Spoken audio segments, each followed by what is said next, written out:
Hi everyone, नमस्कार। इस video को देखने वाले सभी स्टूडेंट, सभी एस्पिरेंट का मैं बीइंग ऑफिशियल यूट्यूब चैनल पर स्वागत करता हूं। हाजिर हूं आप सबके बीच में एक और वीडियो लेकर, जिसमें हम लोग करने वाले 15 अप्रैल 2021 की शिफ्ट 3 में जो 25 और 16 अप्रैल 2021 की शिफ्ट 1 में जो 25 क्वेश्चन आप लोगों से पूछे गए, टोटल मिला के 50 क्वेश्चन मैं आपको कराने वाला हूँ CHSL 2020 के एग्जाम के। डेली 50 प्रीवियस ईयर क्वेश्चन के प्रैक्टिस सेशन में आपके लिए लेकर आ रहा हूँ, ताकि आपकी CGL प्री और main CPO, CHSL, MTS, stenographer constable, GD Delhi police constable, मतलब SSC के सभी एग्जाम्स की प्रिपरेशन बहुत अच्छे से हो जाए। Based on latest TCS pattern आपको सारे के सारे मैं क्वेश्चन सॉल्व करा रहा हूँ, सॉल्यूशन दूंगा प्रॉपर एनालिसिस के साथ। इंग्लिश और हिंदी दोनों में हमारी स्टेटमेंट रहने वाली है। मैं प्रतीक सेठी पहले ही अटेम्प्ट में एक्साइज इंस्पेक्टर सेलेक्ट हुआ हूँ CGL 19 में, और मेरा ऑल इंडिया रैंक था 1115, और मेरा प्री में मैथ्स में स्कोर था 50 आउट ऑफ 50, मेंस में मेरा 197.5 आउट ऑफ 200 स्कोर था।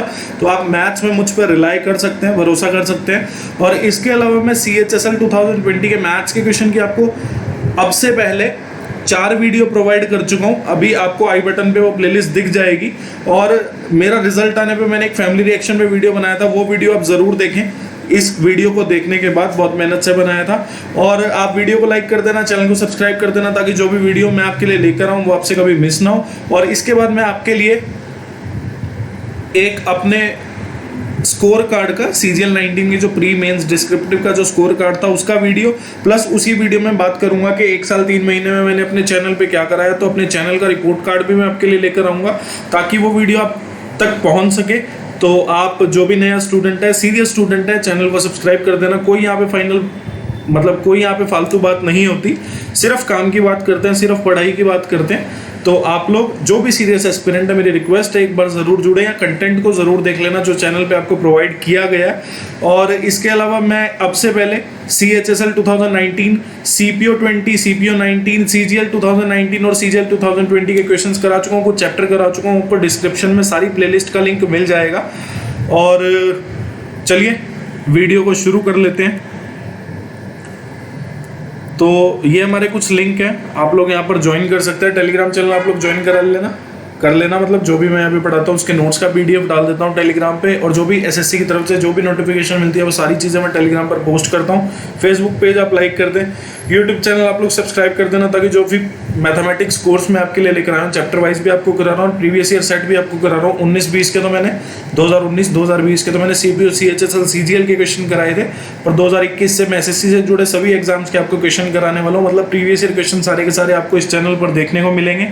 और आज की क्लास का पहला क्वेश्चन ये रहा, और वीडियो को एंड तक जरूर देखना गाइस, बहुत अच्छे क्वेश्चन है इस वीडियो में, ठीक है।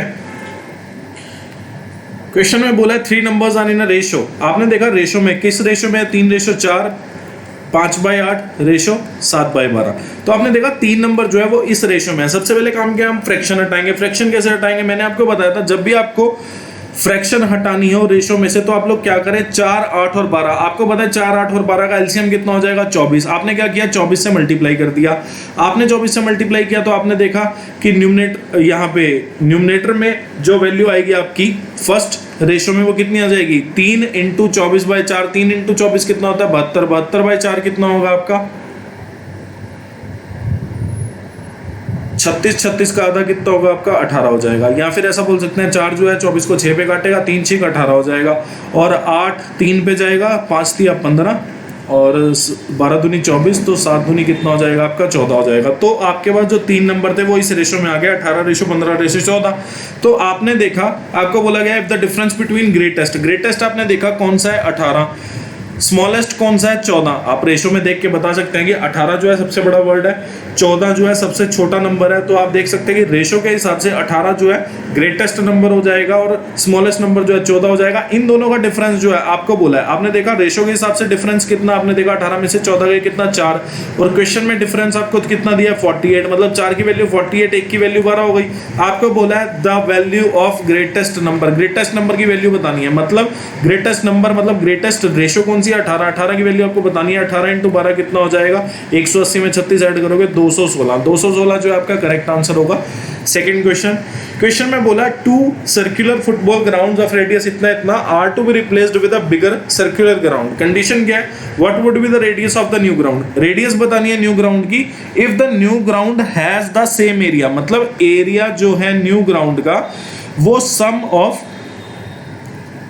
The same area has the same area as the sum of two small ground, मतलब जो ये टू स्मॉल ग्राउंड है, एक 42 मीटर का एक 35 मीटर का है, ये जो दो ग्राउंड है इनके एरिया का जोड़ करेंगे तो एरिया ऑफ न्यू ग्राउंड आपके पास आ जाएगा। आपने देखा ये वाला जो ग्राउंड है जिसकी रेडियस 42 मीटर है उसका एरिया कितना हो जाएगा आपको पता है, पाई आर स्क्वायर।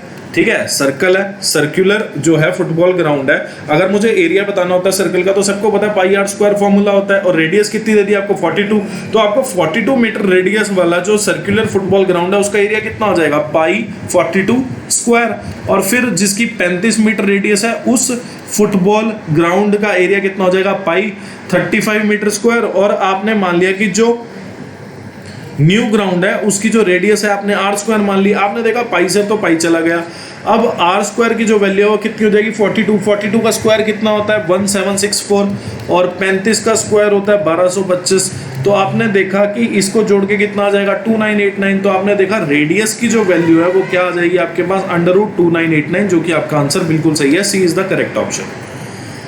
क्वेश्चन में बोला था 3 मीडियन, कौन सी ट्राइंगल है, ट्राइंगल है आरएसटी। आरएसटी एक ट्राइंगल है जिसमें क्या हो रहा है कि आरक्यू एक मीडियन है, एसपी एक मीडियन है और टीएन एक मीडियन है। ये तीनों मीडियन आपस में एक दूसरे को इंटरसेक्ट कर रहे हैं, मतलब तीनों मीडियन आपस में एक दूसरे को इंटरसेक्ट कर रहे हैं किस पे, ओ पे। अब आपको पता है जब तीन मीडियन इंटरसेक्ट करते हैं, जहां तीन मीडियन इंटरसेक्ट करते हैं वो पॉइंट जो होता है वो सेंट्रोइड होता है, सबको पता होगी ये चीज। उसके बाद आपको पता है क्या, if the area of triangle RST, पहली बात तो आपको ये चीज पता होनी चाहिए क्या कि जब एक ट्राइंगल है उसमें मैंने 3 मीडियन ड्रॉ कर दिया, 3 मीडियन ड्रॉ करने के बाद यहाँ पे ना 6 ट्राइंगल बनी, कौन कौन सी, RON ROP, TOP TOQ, SOQ SON, 6 triangle बनी। आपको ये चीज पता होनी चाहिए कि जब भी आप किसी ट्राइंगल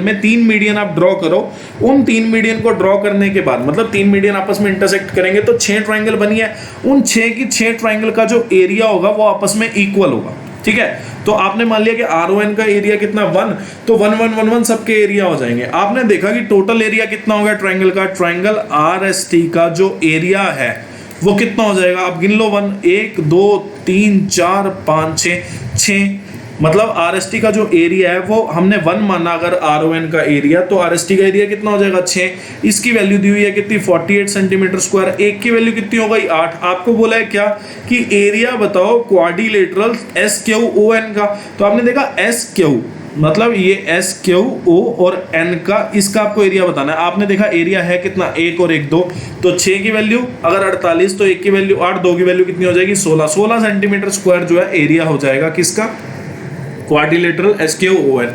देखो ये वाला क्वेश्चन बहुत अच्छा है, ट्रिग्नोमेट्री में ऐसे ही क्वेश्चन पूछे जाने चाहिए मेरा मानना है। ठीक है, अब तक बचपना कर रहे थे ये TCS वाले, पर ये वाला क्वेश्चन बहुत जबरदस्त है। ठीक है, इसमें बंदे का दिमाग लगेगा सोचने में। देखो कैसे होगा, पहली बात तो आपने देखा tan theta plus cot theta equal to 4 दिया है, आपको बोला है tan square theta plus cot square theta बताओ। आपको पता है कि मैं इस इक्वेशन से tan square theta plus cot square theta कैसे बना सकता हूँ, मुझे लेफ्ट हैंड साइड और राइट हैंड साइड दोनों साइड स्क्वायर करना पड़ेगा। आपने देखा tan theta plus cot theta का अगर मैं स्क्वायर करूँ तो मुझे 4 पे भी स्क्वायर करना पड़ेगा। तो लेफ्ट हैंड साइड में क्या बना, tan square theta plus cot square theta plus 2 tan theta cot theta, और इधर कितना हो गया आपके पास 16 हो गया।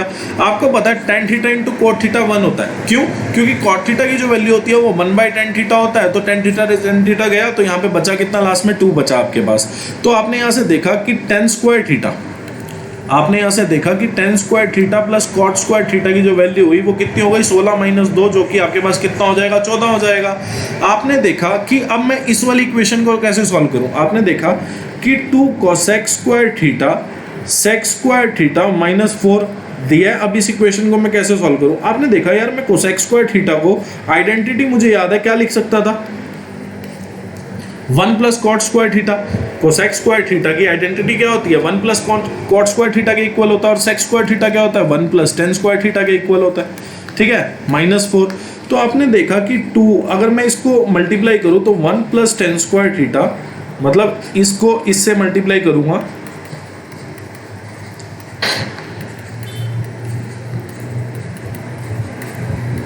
ठीक है, तो आपको पता है tan theta into cot theta 1 होता है, मैंने पहले भी बताया। तो tan square theta into cot square theta भी 1 हो जाएगा आपके पास। तो आपने देखा 2 और यहाँ से बनाया 2 प्लस, और tan square theta plus cot square theta की मैं पहले वैल्यू निकाल चुका हूँ कितनी 14। 2 + 14 -4।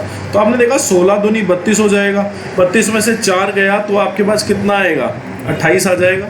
ठीक है, अब आप इसमें पुट कर दो। आपने देखा 3 tan square theta plus cot square theta की वैल्यू कितनी 14, और 2 cosec square theta sec square theta -4 की वैल्यू कितनी आपने 28 निकाल ली। तो आपने देखा 3/2, 3:2 जो है आपका आंसर बिल्कुल सही हो जाएगा। अब ये वाला क्वेश्चन है, आपने देखा x - 1/2x की वैल्यू आपको 4 गिवन है। ठीक है, और आपको पता है कि अगर मुझे 8x cube minus 1/x cube बनाना है तो मुझे 2x - 1/x की वैल्यू पता होनी चाहिए, क्योंकि 2x - 1/x को अगर मैं क्यूब करूंगा तब जाके मेरा 8x cube minus 1/x cube आएगा। ठीक है, तो आपने देखा कि मैं क्या इस इक्वेशन में 2x - 1/x बना सकता हूं। आपने क्या किया, आपने देखा x - 1/2x की वैल्यू 4 दे रखी है, आपने क्या किया 2 से मल्टीप्लाई कर दिया। आपने 2 से मल्टीप्लाई किया तो आप यहां पे पाते हैं कि 2x, x को 2 से मल्टीप्लाई करूंगा 2, तो 2/2x कितना हो जाएगा 1/x, और यहां पे वैल्यू आपके पास कितनी आ जाएगी 8। अब इसका क्यूब कर दो। आपने जब दोनों साइड क्यूब किया तो आप यहां पे देखते हो कि 8x क्यूब बना, क्योंकि a - b का क्यूब क्या होता है, a cube - b cube -3ab, a × b, sorry -3ab, a - b हो जाएगा। और 8 का क्यूब कितना होता है सबको पता है 512 होता है। ठीक है, अब आपको पता है 2x - 1/x की वैल्यू कितनी है, आपने देखा 2x - 1/x की वैल्यू कितनी थी 8, और यहाँ से चला गया तो 8x क्यूब - 1/x क्यूब, और यहाँ पे आपने देखा 3 दूनी 6, 6 8 जा 48, तो माइनस का 48 उधर जाके प्लस का 48 हो जाएगा, तो 560 जो है बिल्कुल सही आंसर हो जाएगा इस क्वेश्चन में। ठीक है, A will be the correct answer. अब ये वाला क्वेश्चन है, देखो पहली चीज तो आपको ये पता होनी चाहिए कि tan थीटा जो होता है वो cot 90 - थीटा होता है, सबको ये बात पता होगी। तो यहाँ पे आप कह सकते हो कि tan 55 डिग्री की जो वैल्यू होगी वो cot 90 - 55, जो कि आपके पास कितना हो जाएगा cot 35 डिग्री। ठीक है, तो मतलब ये वाली जो इक्वेशन है इसमें आप बोल सकते हो कि tan 55 की जो वैल्यू है वो कितनी हो जाएगी cot 35 डिग्री के इक्वल, और cot 55 की जो वैल्यू होगी वो किसके इक्वल हो जाएगी tan 35 के इक्वल, क्योंकि cot थीटा जो होता है वो tan 90 - थीटा होता है। ठीक है, तो आपने यहाँ पे देखा कि अगर आपको दिया है क्वेश्चन में कि tan 35 जो है उसकी वैल्यू y है, तो cot 35 की वैल्यू कितनी हो जाएगी, जो कि tan 35 का उल्टा होगा, रेसिप्रोकल होगा 1/y, और tan 35 यहाँ पे लिखा ही है, तो आपने देखा 2/y + 4, तो यहाँ पे कितना हो जाएगा 2 + y² जो है आपका बिल्कुल सही हो जाएगा। ये वाला क्वेश्चन है, क्वेश्चन बोला है the area of the right angle isosceles triangle. पहली बात तो आपको दिया है राइट एंगल आइसोसेलेस ट्रायंगल। आपको पता है कि राइट एंगल ट्रायंगल कौन सी होती है, जिसमें एंगल जो हो वो एक एंगल 90 डिग्री का हो, और राइट एंगल आइसोसेलेस ट्रायंगल वो होती है जिसका बेस और परपेंडिकुलर इक्वल होता है। आपने मान लिया कि चलो परपेंडिकुलर भी ए बेस भी ए, तो आपने देखा अगर ये ए तो हाइपोटेन्यूज कितना हो जाएगा √2a। सबको पता है इस बात के बारे में कि आइसोसेलेस राइट एंगल ट्रायंगल जो होती है वो क्या होती है। पहली बात तो राइट एंगल आइसोसेलेस ट्रायंगल वो होती है जिसका ट्रायंगल में एक एंगल 90 हो। एक एंगल 90 तो आप समझ गए कि परपेंडिकुलर बेस और हाइपोटेन्यूज पे बात होगी, और राइट एंगल आइसोसेलेस ट्रायंगल ये बात बोलती है कि परपेंडिकुलर और बेस भी इक्वल होंगे। अगर परपेंडिकुलर और बेस इक्वल होंगे, आपने दोनों को ए मान लिया, तो हाइपोटेन्यूज कितना आ गया आपके पास √2a। सबको पता है इस बात के बारे में। अब आपको एरिया दिया है इसका, आपको पता है कि एरिया अगर मैं फॉर्मूला से बताऊं तो half into base into height, base कितना a, हाइट कितनी a, तो आपने देखा half into base into height जो है आपके पास क्या आ गया एरिया, और आपको एरिया क्या दिया हुआ है 676। तो आपने देखा a² की जो वैल्यू है वो कितनी हो गई 676 इंटू 2। अगर मैं a को इधर रखूं, स्क्वायर हटा के इधर अंडर रूट लगाना पड़ेगा, तो 676 इंटू 2, 676 का अंडर रूट कितना होता है 26, √2 आ गया। तो a की वैल्यू आपके पास कितनी आ गई 26 √2। आपको पता ना हाइपोटेन्यूज क्या है √2a, तो √2 इंटू 26 √2, क्योंकि a की वैल्यू जो है वो 26 √2 आ गई, तो 26 इंटू 2 कितना आ जाएगा आपके पास 52 सेंटीमीटर आ जाएगा।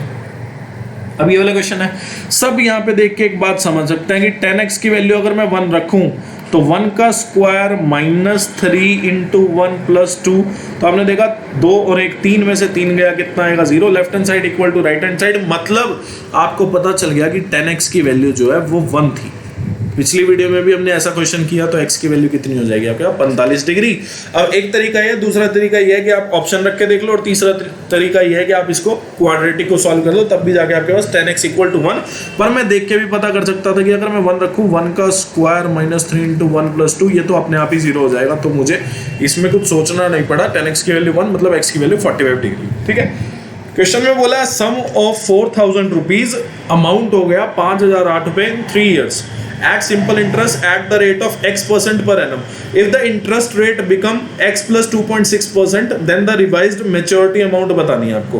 maturity amount मतलब जो आपका प्रिंसिपल बनेगा इतने परसेंट पे। ठीक है, तो आपने देखा कि यार अमाउंट जो है वो कितनी है 5008, प्रिंसिपल है 4, तो आपने देखा कि यार सिंपल इंटरेस्ट कितना रहा होगा। सिंपल इंटरेस्ट जो है वो अमाउंट माइनस प्रिंसिपल होता है, तो आपने देखा 5008 तो अमाउंट हो गई 3 साल बाद, प्रिंसिपल था 4000, तो आपने देखा कि 1008 जो है वो सिंपल इंटरेस्ट आ गया। सिंपल इंटरेस्ट का सबको फॉर्मूला पता है क्या होता है, P × R × T/100। तो आपने देखा सिंपल इंटरेस्ट की वैल्यू कितनी हो गई 1008, प्रिंसिपल कितना आपने 4000, रेट कितना x%, टाइम कितना 3 साल 2200। तो आपने देखा पहले तो ये गया, और फिर आप देखो कि 3 जो है इसको कितने पे काटेगा। आपने देखा कि 3 जो है इसको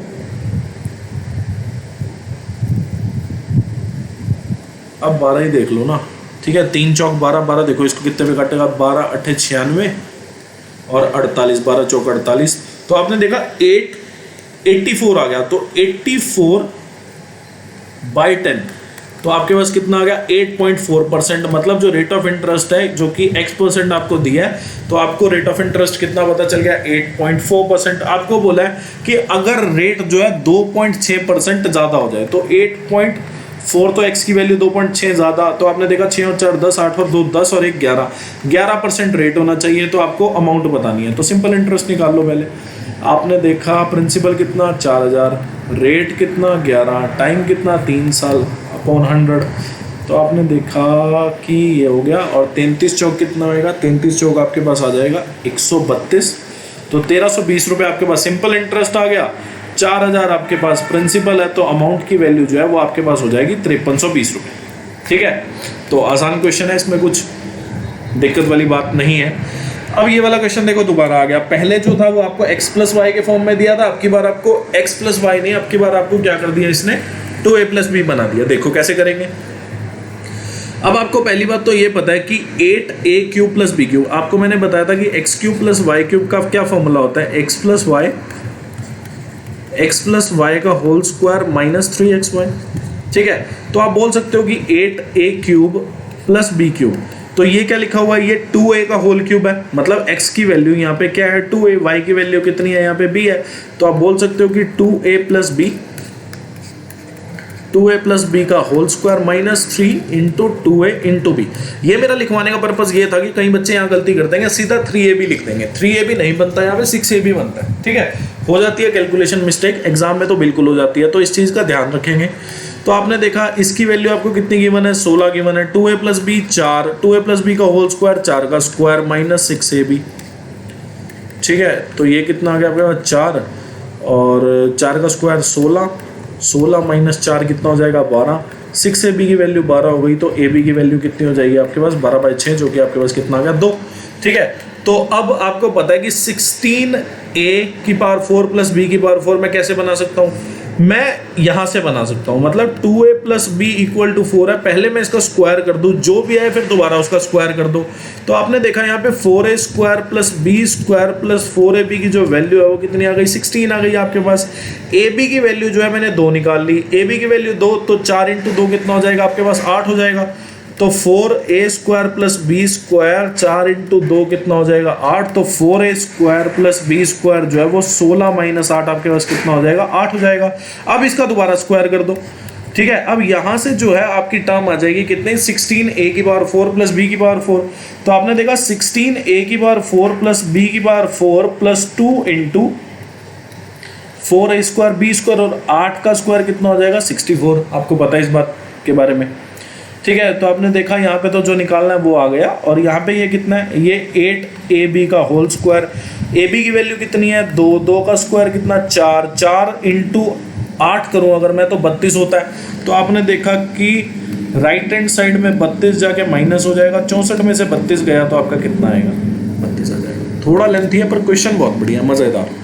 ठीक है, अब ये क्वेश्चन हम लोग कैसे सॉल्व करेंगे। ठीक है, देखो एक चीज़ देखो पहले तो, अगर किसी बंदे को यहाँ पे प्लस, भाई मैं क्या चीज़ ऐड करूँ। ठीक है, किसी को अगर यहाँ पे दिक्कत आए कि मैं क्या चीज़ ऐड करूँ, क्योंकि 27,217 में क्या ऐड करके स्क्वायर बनेगा वो भी मुझे नहीं पता, क्योंकि बहुत बड़ी टर्म है। तो मैं यहाँ पे क्या चीज़ ऐसी ऐड करूँ कि मेरा क्वेश्चन सॉल्व हो जाए। मतलब पहले तो आपको पता है x की पावर 4 प्लस 16/x की पावर 4 है, तो मुझे x square plus 4/x square बनाना पड़ेगा, तभी जाके मेरा x प्लस 2/x बनेगा। ठीक है, तो आपने यहाँ से देखा कि आपको पता है, सीधा सीधा आपको एक चीज़ पता है कि यार यहाँ से ना जो है x square plus 4/x square बनने वाला है। ठीक है, क्योंकि ये जो है ये x स्क्वायर का स्क्वायर है और ये 4/x स्क्वायर का स्क्वायर है, 16/x की पावर 4। तो आपने इसको यहीं पे खोल लिया, आपने देखा x की पावर 4 प्लस 16/x की power 4 plus 2 into x square plus नहीं मल्टीप्लाई आएगा। तो आपने यहाँ पे देखा कि ऐड करने की टर्म थी क्या, 8 ऐड करना था। तो आप ऐसे सॉल्व करके भी निकाल सकते हो कि पहले यही चीज़ आप सॉल्व कर लो। तो हमने देखा 8 यहाँ ऐड करा तो 8 यहाँ भी ऐड करोगे तो 27,225 आ गया यहाँ। तो अब 27,225 और राइट हैंड साइड में जो ये चीज़ लिखी है ये है क्या, आपको पता है राइट हैंड साइड में जो ये चीज़ लिखी है ये है x square plus 4/x square का होल स्क्वायर। तो आपने देखा कि ये किस चीज़ का होल स्क्वायर है, आपको पता है कि अगर मैं देखूं कि ये 165 का होल स्क्वायर है। ठीक है, तो आपने देखा x square plus 4/x square की जो वैल्यू होगी वो कितनी हो जाएगी आपके पास, 165 हो जाएगा, स्क्वायर से स्क्वायर कट जाएगा। ठीक है, अब इसमें भी आपको क्या करना है, इसमें देखो इसको पता लगाना बड़ा आसान है। अब मुझे x प्लस 2/x पे जाना है तो मुझे क्या ऐड करना है, देखो एक 165 के पास जो नियरेस्ट परफेक्ट स्क्वायर है वो क्या है, आपको पता है 165 के पास नियरेस्ट जो परफेक्ट स्क्वायर है वो है 4 ऐड करके 169। अगर यहाँ आपने 4 ऐड किया, क्योंकि देखो यहाँ पे ना चारों ऑप्शन जो है इंटीजर में है, चारों ऑप्शन यहाँ पे इंटीजर में है, मतलब जो आपका बनने वाला है राइट हैंड साइड में वो एक परफेक्ट स्क्वायर बनने वाला है। ठीक है, तो मतलब वो 4 ऐड करके जो नियरेस्ट है वो 169 है, 4 ऐड करके बन रहा है, तो आप यहाँ भी 4 ऐड कर दो। फिर आपने देखा ये राइट हैंड साइड में जो चीज़ लिखी है वो तो हो गई 13 का स्क्वायर, और लेफ्ट हैंड साइड में जो आपके पास चीज़ लिखी है वो लिखी है x प्लस 2/x का होल स्क्वायर। ठीक है, इक्वल टू 13 का स्क्वायर, तो x प्लस 2/x की वैल्यू, ये देखो बहुत मज़ेदार क्वेश्चन है सारे के सारे। ठीक है, तो x प्लस 2/x, देखो बहुत सारे तरीके बता दिए निकालने के। एक तरीका तो ये है कि ऐड क्या करना है यहाँ से पता लग जाएगा, नहीं तो आप राइट हैंड साइड से भी पता कर सकते हैं नियरेस्ट परफेक्ट स्क्वायर को खोज के कि हमें क्या ऐड करना है। ठीक है, अब ये वाला क्वेश्चन है, देखो कितना आसान, आपको बोला है x प्लस वाई अगर साथ में मिलके किसी काम को करें, x प्लस वाई अगर साथ में मिलके किसी काम को करें तो वो कितने टाइम में कर देंगे, 2 सही 2/5, तो इसको क्या बोल सकते हैं हम, 12/5। y प्लस जेड अगर उसी काम को साथ में मिलके करें तो 3 दिन में कर देंगे, z प्लस x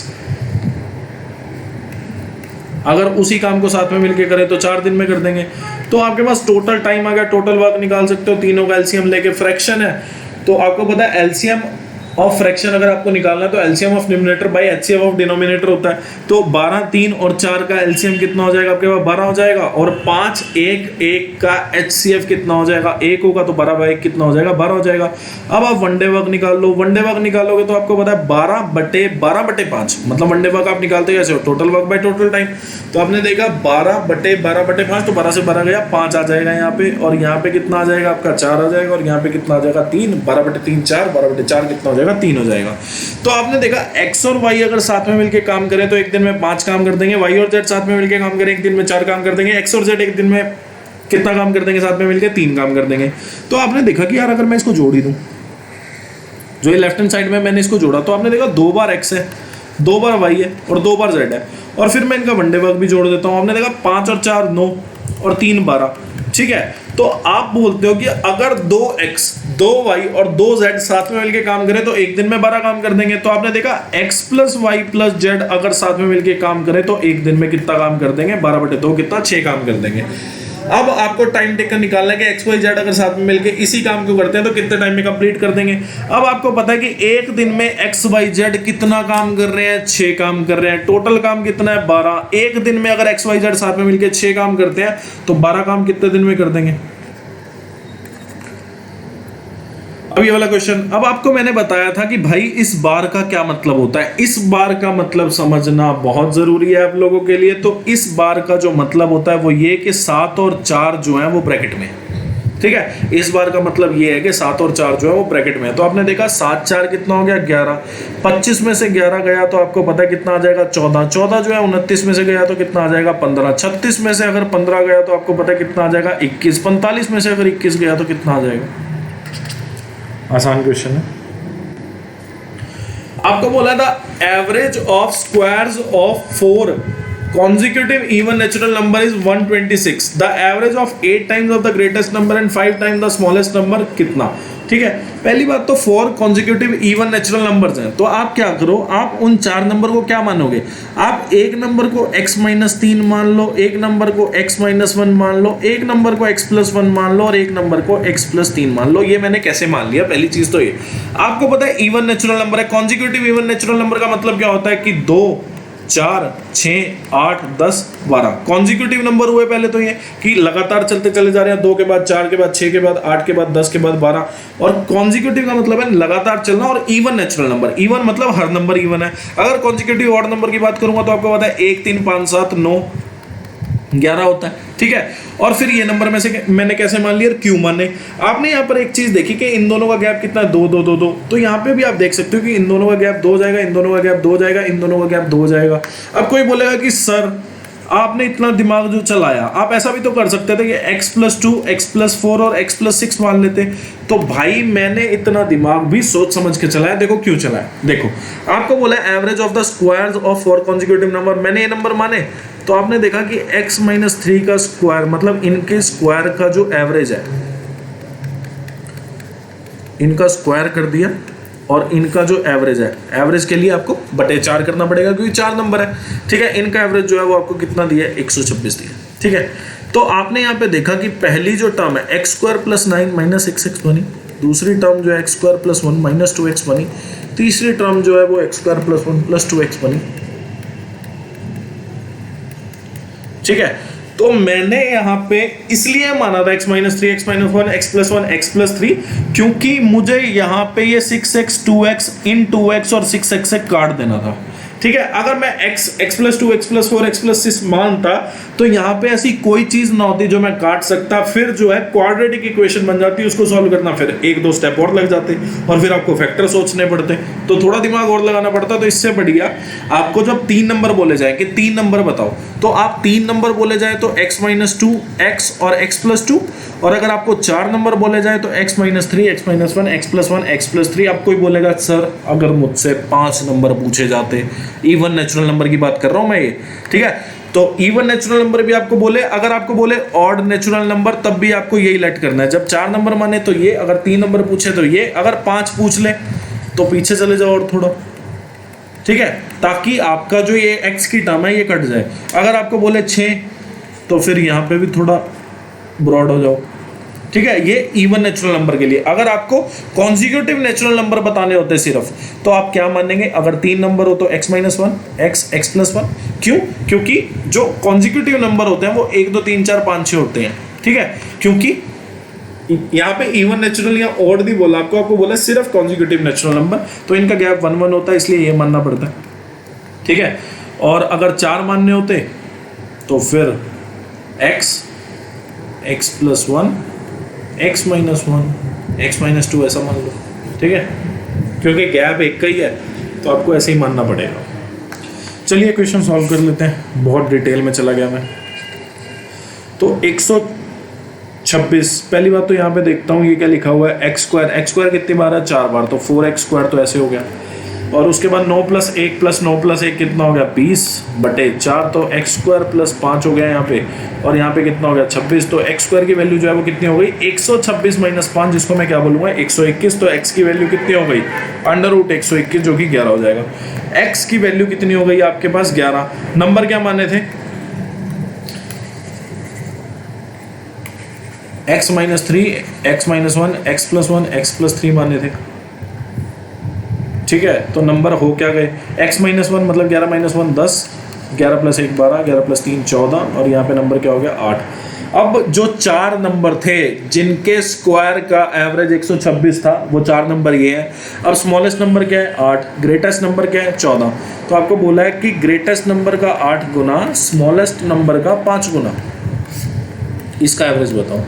तो आपने देखा कि 14 इंटू 8, 14 8 कितने होता है?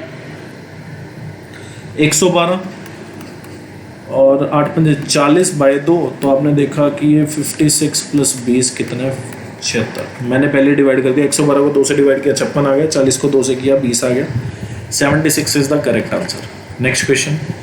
अब ये वाला क्वेश्चन है, आपको बोला रजनी ने एक एलईडी टीवी परचेज किया और ट्रांसपोर्टेशन पे इतने पैसे दिए, इंस्टॉलेशन पे, तो उसको टोटल कॉस्ट प्राइस कितना पड़ा भाई? 22,500 रुपये का। तो उसका टीवी आ गया।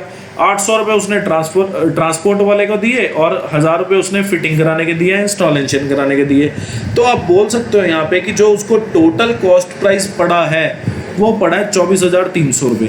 आपको बोला at what price should she sell it as to earn an profit of 20%। तो कॉस्ट प्राइस इतना, आपको बोला है सेलिंग प्राइस बताओ। तो सेलिंग प्राइस क्या होता है? Cost price into 100 plus profit percentage by 100। या फिर ऐसा कह सकते हैं कि कॉस्ट प्राइस से 20% ज़्यादा पे बेचा है, क्योंकि प्रॉफिट कमाया 20% का, कॉस्ट प्राइस की अपने आप में वैल्यू जो है 100% हो जाएगी, उस पे 20% का प्रॉफिट, तो 100% प्लस 20% कितना हो जाएगा? 120%। तो 24,300 रुपये का आपको 120% बताना था, जिसकी वैल्यू आपके पास कितनी हो जाएगी? 29,160 हो जाएगी। ठीक है, तो ये 6 और ये 5 और ये 5 जो है इसको कितने पे काटेगा? 20 पे काटेगा। तो आपने देखा कि 243 को अगर मैं 12 से मल्टीप्लाई करूं तो आपके पास 2916 आएगा। तो 29160 आपका आंसर हो जाएगा। अब ये वाला क्वेश्चन है, ये वाला क्वेश्चन देखो दोबारा आ गया। अब इसमें तो और आसान है, पहले भी ये क्वेश्चन आ चुका है पर वो थोड़ा मुश्किल था, पर अब जो क्वेश्चन आया वो बिल्कुल आसान है। देखो ऑप्शन से करने वाले हम इसको। ठीक है, आपको बोला गया नंबर जो है, ये नंबर जो है डिविजिबल बाय 5 है और डिविजिबल बाय 8 है।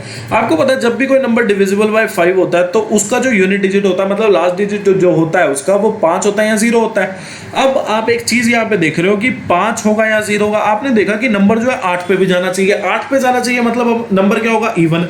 5 से जो नंबर एंड होता है वो नंबर होता है और, मतलब जो यूनिट डिजिट है या फिर क्यू की जो वैल्यू है वो हमेशा 0 ही आएगी। तो ये दोनों ऑप्शन तो गए। ठीक है, अब बचे 2 ऑप्शन। P की वैल्यू या तो 2 हो सकती है या 3। आपको पता है कि 320 जो है वो 8 पे चला जाता है, पर 330 जो है वो 8 पे नहीं जाता। 320 क्यों चेक किया? क्योंकि अगर किसी नंबर को 8 से डिविजिबल होना है तो लास्ट के 3 digit of the number must be divisible bye 8 हो जाएगा। तो आपने देखा P की जो वैल्यू है 2 आएगी, क्योंकि वैल्यू जो है वो 0 आ जाएगी। पहले भी कर चुके हैं हम ये क्वेश्चन। ट्राइंगल ABC में BE जो है और CF जो है वो मीडियन है। ठीक है, और वो परपेंडिकुलर है आपस में, एक दूसरे को परपेंडिकुलर पे काट रहे हैं, मतलब 90 डिग्री टू ईच अदर। ठीक है, और इंटरसेक्ट एट G, आपको पता है 2 मीडियन या 3 मीडियन आपस में एक दूसरे को जिस पे भी काटते हैं उसको सेंट्रोइड बोलते हैं। ठीक है, तो ये G से डिनोट कर दिया। BE की आपको लेंथ दी कितनी? 9 सेंटीमीटर। CF की जो लेंथ दी आपको कितनी? 13 सेंटीमीटर दिया। पहली चीज तो ये कि जो भी सेंट्रोइड आता है, मतलब एक ट्राइंगल के अंदर जो सेंट्रोइड होता है, पहली चीज तो मेरी ये ध्यान देंगे क्या कि एक ट्राइंगल है ABC, उसके अंदर जो सेंट्रोइड होता है और उस सेंट्रोइड को जब मैं वर्टिसेस से जोड़ता हूं, मतलब सेंट्रोइड को मैंने A से मिलाया, मैंने B से मिलाया, मैंने C से मिलाया, तो आपने देखा कि सेंट्रोइड को जब आपने ABC से मिलाया तो यहाँ पे 3 ट्राइंगल बन रही है। कौन कौन सी? एक तो AOB, BOC, AOC। इन तीनों ट्राइंगल का जो एरिया होता है, ये आपस में एरिया जो है वो इक्वल होता है। पहली चीज तो आप ये ध्यान रखेंगे। ठीक है, अब दूसरी चीज आपको पता है BE और CF आपस में एक दूसरे को G पे काट रही है, मतलब सेंट्रोइड पे काट रही है। अब एक मीडियन होता है। ठीक है, एक ट्राइंगल है, मान लो ये एक ट्राइंगल है। ठीक है, इसमें हमने एक मीडियन ड्रॉ किया। अब आपको पता है मीडियन के ऊपर एक पॉइंट होता है जिसको हम सेंट्रोइड बोलते हैं G। तो ध्यान रखना, जो सेंट्रोइड होता है वो मीडियन को 2:1 में डिवाइड करता है। ठीक है, मतलब G जो है B और E को 2:1 में डिवाइड कर रहा है, मतलब BG और GE का जो रेशो है वो 2:1 है। अब कई लोग क्या करेंगे, FG और GC का रेशो 2:1 बता देंगे। नहीं, आपको वर्टिसेस से देखना है। लाइन ऐसे जा रही है, CF लाइन जा रही है, तो जी जो है वो सी एफ को यानी कि सी जी और जी एफ का जो रेशियो है वो 2:1 है। ठीक है, 2:1। तो आपने देखा बीई की लेंथ कितनी है, आपने देखा बीई की लेंथ जो है वो 9 सेंटीमीटर है। 2:1 में बांट दो उसको, 2 + 1 कितना हो जाएगा 3। 3 की वैल्यू कितनी 9, 1 की वैल्यू कितनी 3, 2 की वैल्यू कितनी आ जाएगी 6। मतलब बीजी की जो लेंथ है वो 6 सेंटीमीटर आ गई। अब आपने देखा सी जी की लेंथ कितनी आएगी, फिर वही बात 2 और 1 से डिवाइड कर रहे हैं, मतलब 13 सेंटीमीटर को 2:1 में डिवाइड करना है तो 2 और 1 का जोड़ करके कितना आ गया 3। अब 2 और 1 का जोड़ क्यों किया, क्योंकि सी एफ की लेंथ हमने लिखी 2:CG का, ठीक है, और जीएफ का 1 तो दोनों मिला के टोटल रेशो कितना है सीएफ का 3। 3 की वैल्यू कितनी 13, तो 1 की वैल्यू कितनी हो जाएगी 13/3 और 2 की वैल्यू कितनी हो जाएगी 26/3। मतलब सी जी की जो लेंथ है वो कितनी हो जाएगी 2 की वैल्यू यानी कि 26/3। ठीक है, तो आपने यहाँ पे देखा कि सी जी आपके पास आ गई 26/3, बीजी आपके पास 6 सेंटीमीटर है। तो आप एरिया ऑफ ट्रायंगल बीजीसी बता सकते हो कैसे। आपको पता है राइट एंगल ट्रायंगल है, राइट एंगल ट्रायंगल का जो एरिया होता है वो क्या होता है half into base into height. Base कितना 26/3, हाइट कितनी 6। तो आपने देखा 2 × 6 ये तो चला गया, 26 सेंटीमीटर स्क्वायर जो है वो आपका एरिया आ गया। ठीक है, 26 सेंटीमीटर स्क्वायर जो है वो आपके पास क्या आ चुका है, एरिया आ चुका है। तो आप यहाँ पे एक चीज नोटिस कर रहे हैं क्या, मैंने अभी आपको बताया था, आपने देखा ये सेंट्रोइड जो है बी और सी से जोड़ा गया। तो आपने देखा यहाँ पे भी जो सेंट्रोइड है वो बी और सी से जोड़ा तो ट्रायंगल बन गई बी और सी, मतलब सेंट्रोइड के साथ वर्टिसेस के साथ एक ट्रायंगल बनाया है। अब इन तीनों ट्रायंगल का एरिया आपस में इक्वल है। अगर एक की वैल्यू 26 सेंटीमीटर स्क्वायर हो गई तो हमको एरिया ऑफ ट्रायंगल एबीसी बताना है। तो एरिया ऑफ ट्रायंगल एबीसी कितना हो जाएगा 1 + 2 + 3। 1 की वैल्यू 26 तो 3 की वैल्यू आपके पास कितनी आ जाएगी 78 सेंटीमीटर स्क्वायर। और यही इस क्वेश्चन का करेक्ट आंसर है।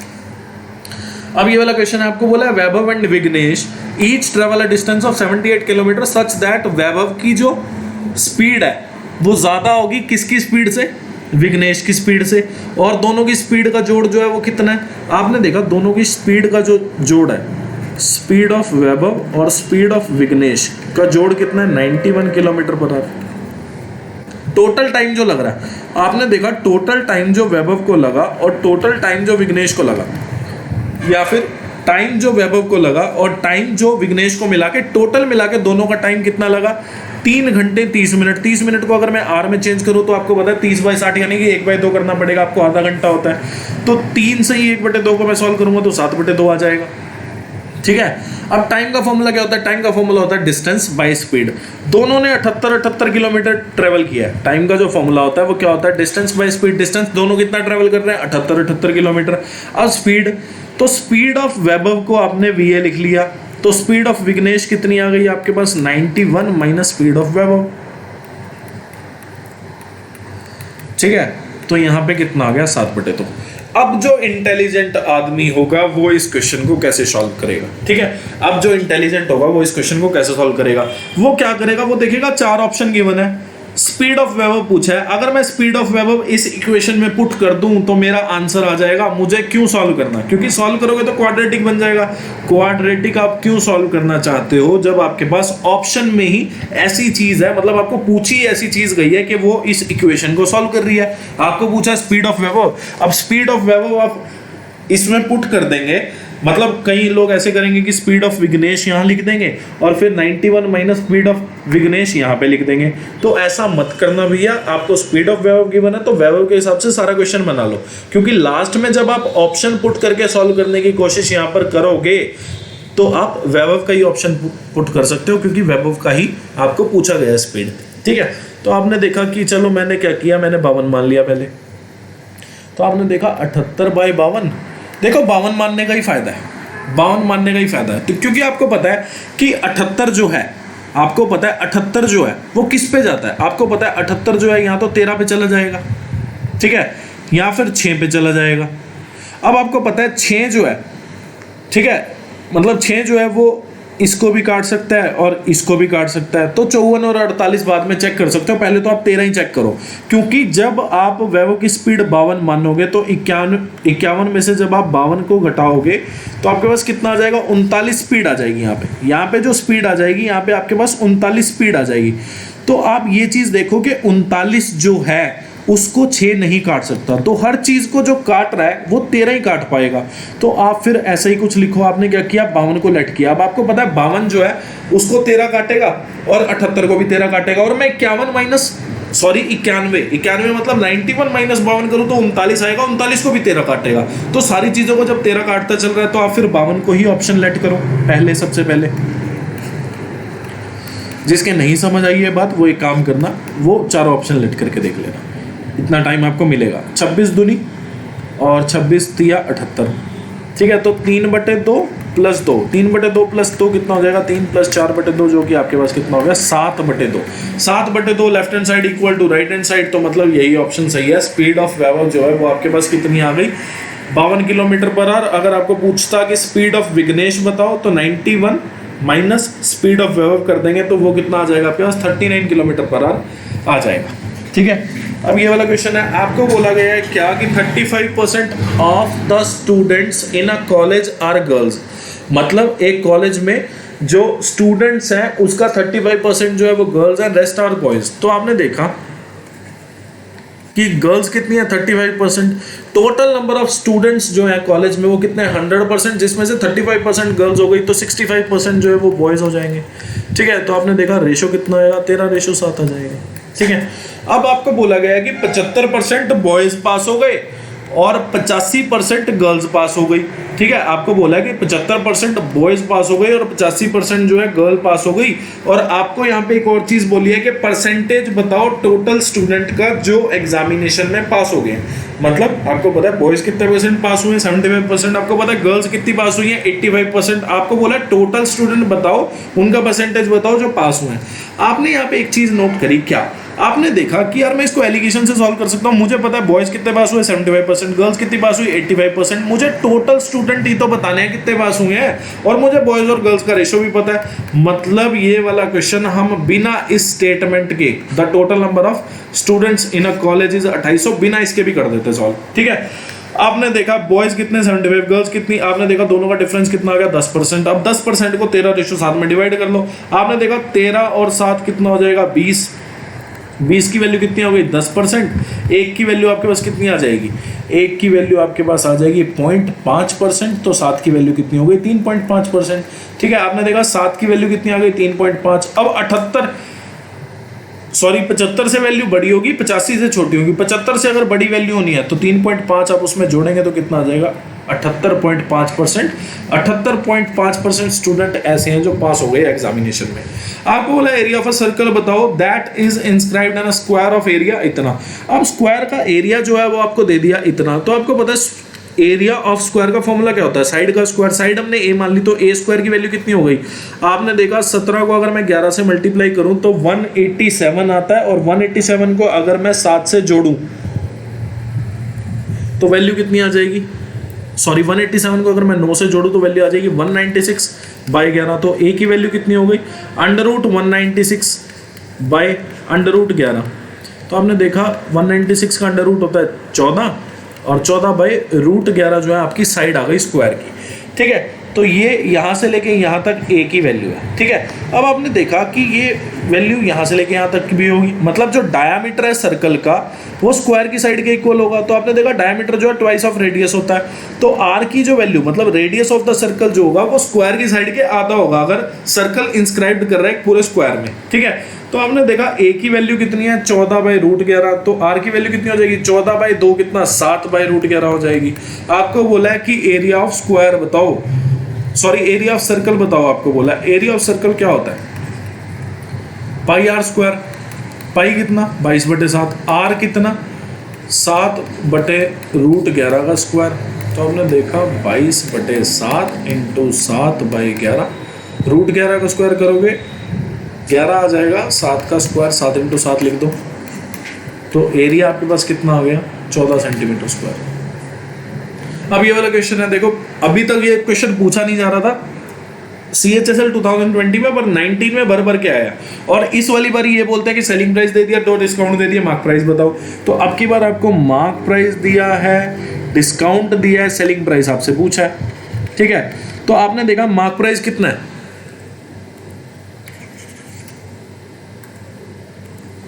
550, अब मार्क प्राइस है 550।